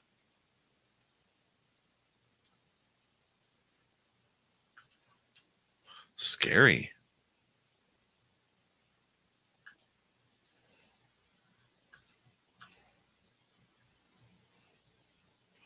What the hell?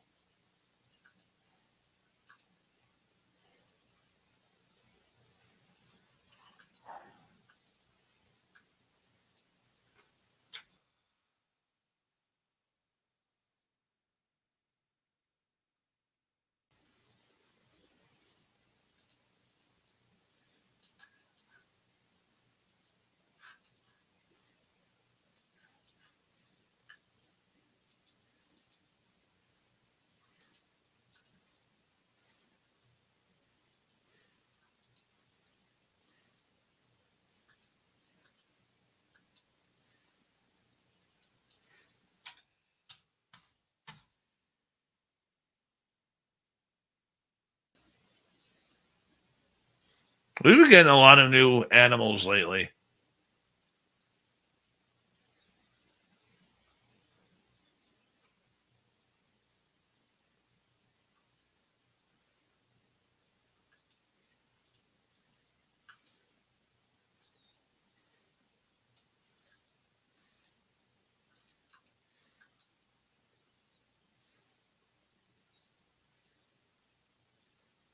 You gonna poop. I can tell. She gonna poop right there. She don't care. She don't care who's drinking the water next.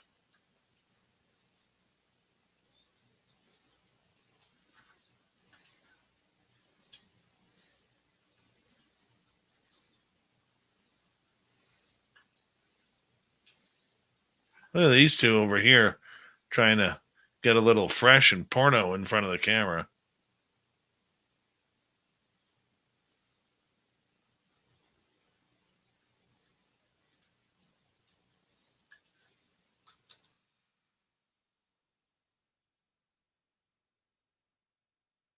I wish they had panned the camera over or at least zoom out a little bit because I'm curious to see how many elephants are there.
See, I knew there was more elephants there. Look at them all walking in the back.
Terrible use of the camera work today. Say goodbye to the African water buffaloes.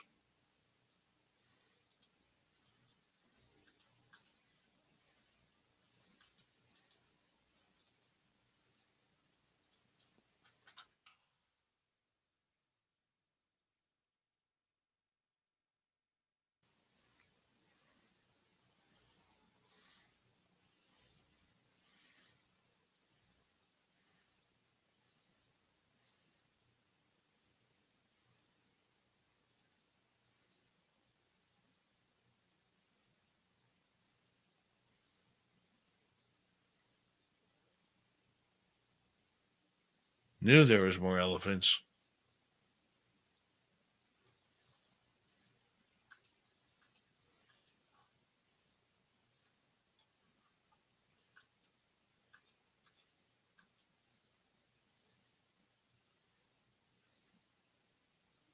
I don't think these two get along.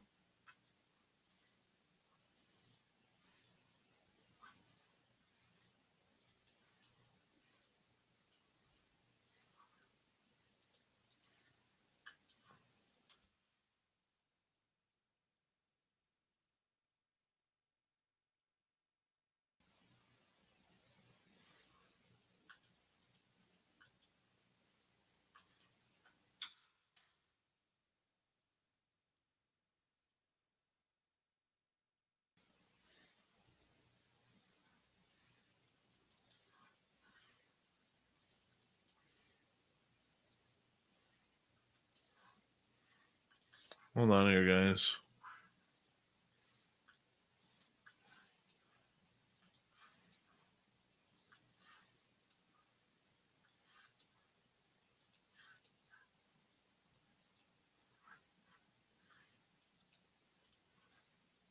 Hey, you guys watch for a little bit. I'll be right back.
right.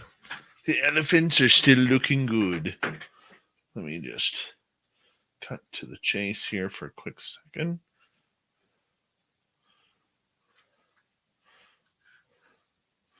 So I can see what I'm doing. I like the Red Panda Koala. What a nice kid.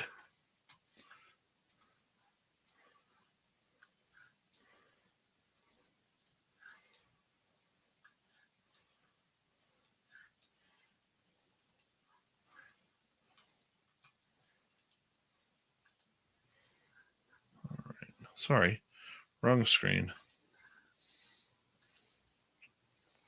Look at them big bastards. Holy cow. Mike Bothwell, thank you for that super chat, man.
Oh, giraffes and zebras. Check that out. Here come the zebras and the giraffes right here.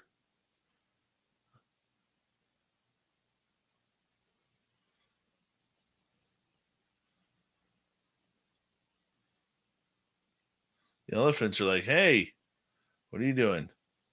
Zebras are like, are there any of them drunk wildebeests around this time? Rosie's pan doing all right?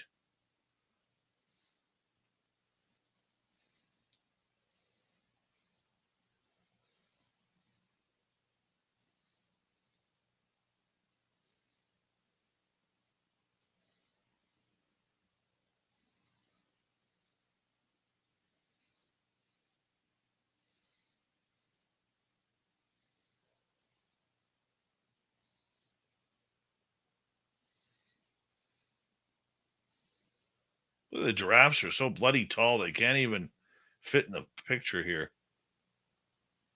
Well, she only got one tusk. Must have broke one.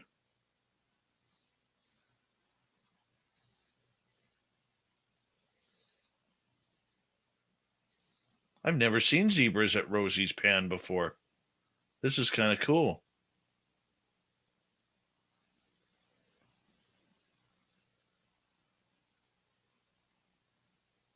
Look at these two. They're fighting up here.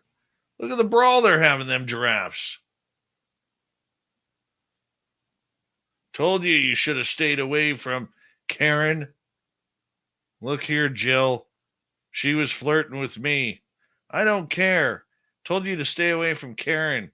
Yes, you slimy man.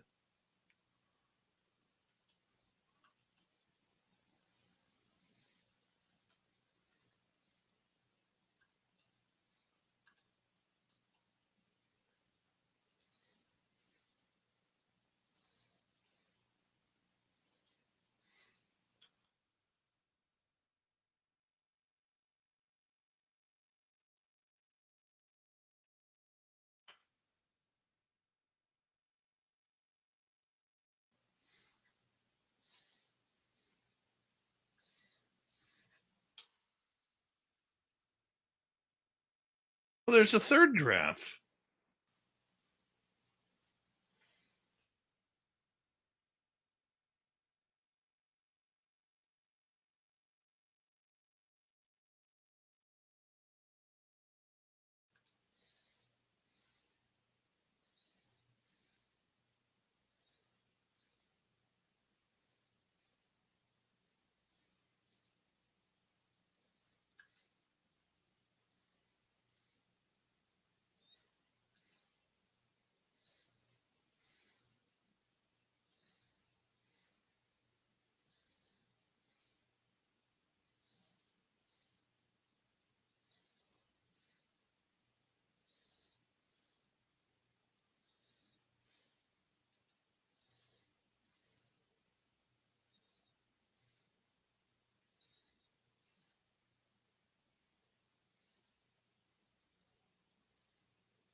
All right, bear with me.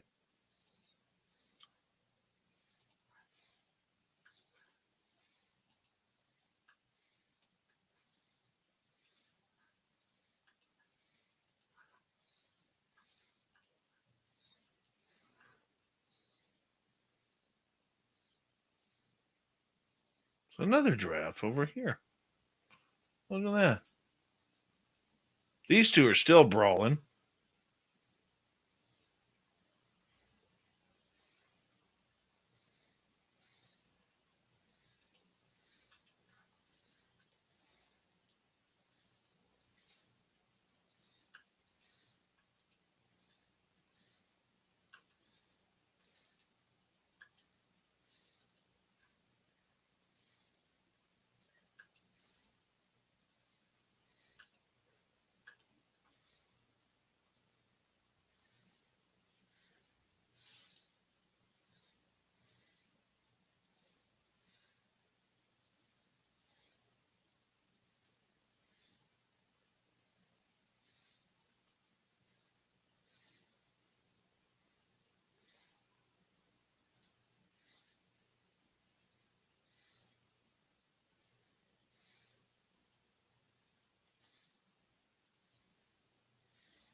Oh, no, it's fast.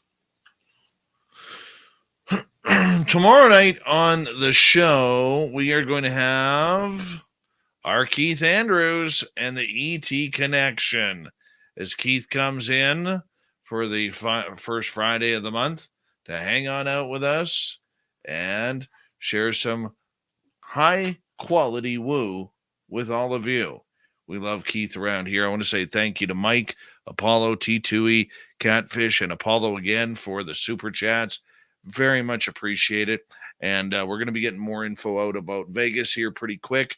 We want to make sure that all of you are up and prepared for a good time in Vegas with us coming up here in May of next year. So thank you so much, everyone, for tuning us in. We'll see you all tomorrow night, and good night.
Stay healthy, my friend. You too. You need bail money, give me a call. Always, Dad. Take care. You too.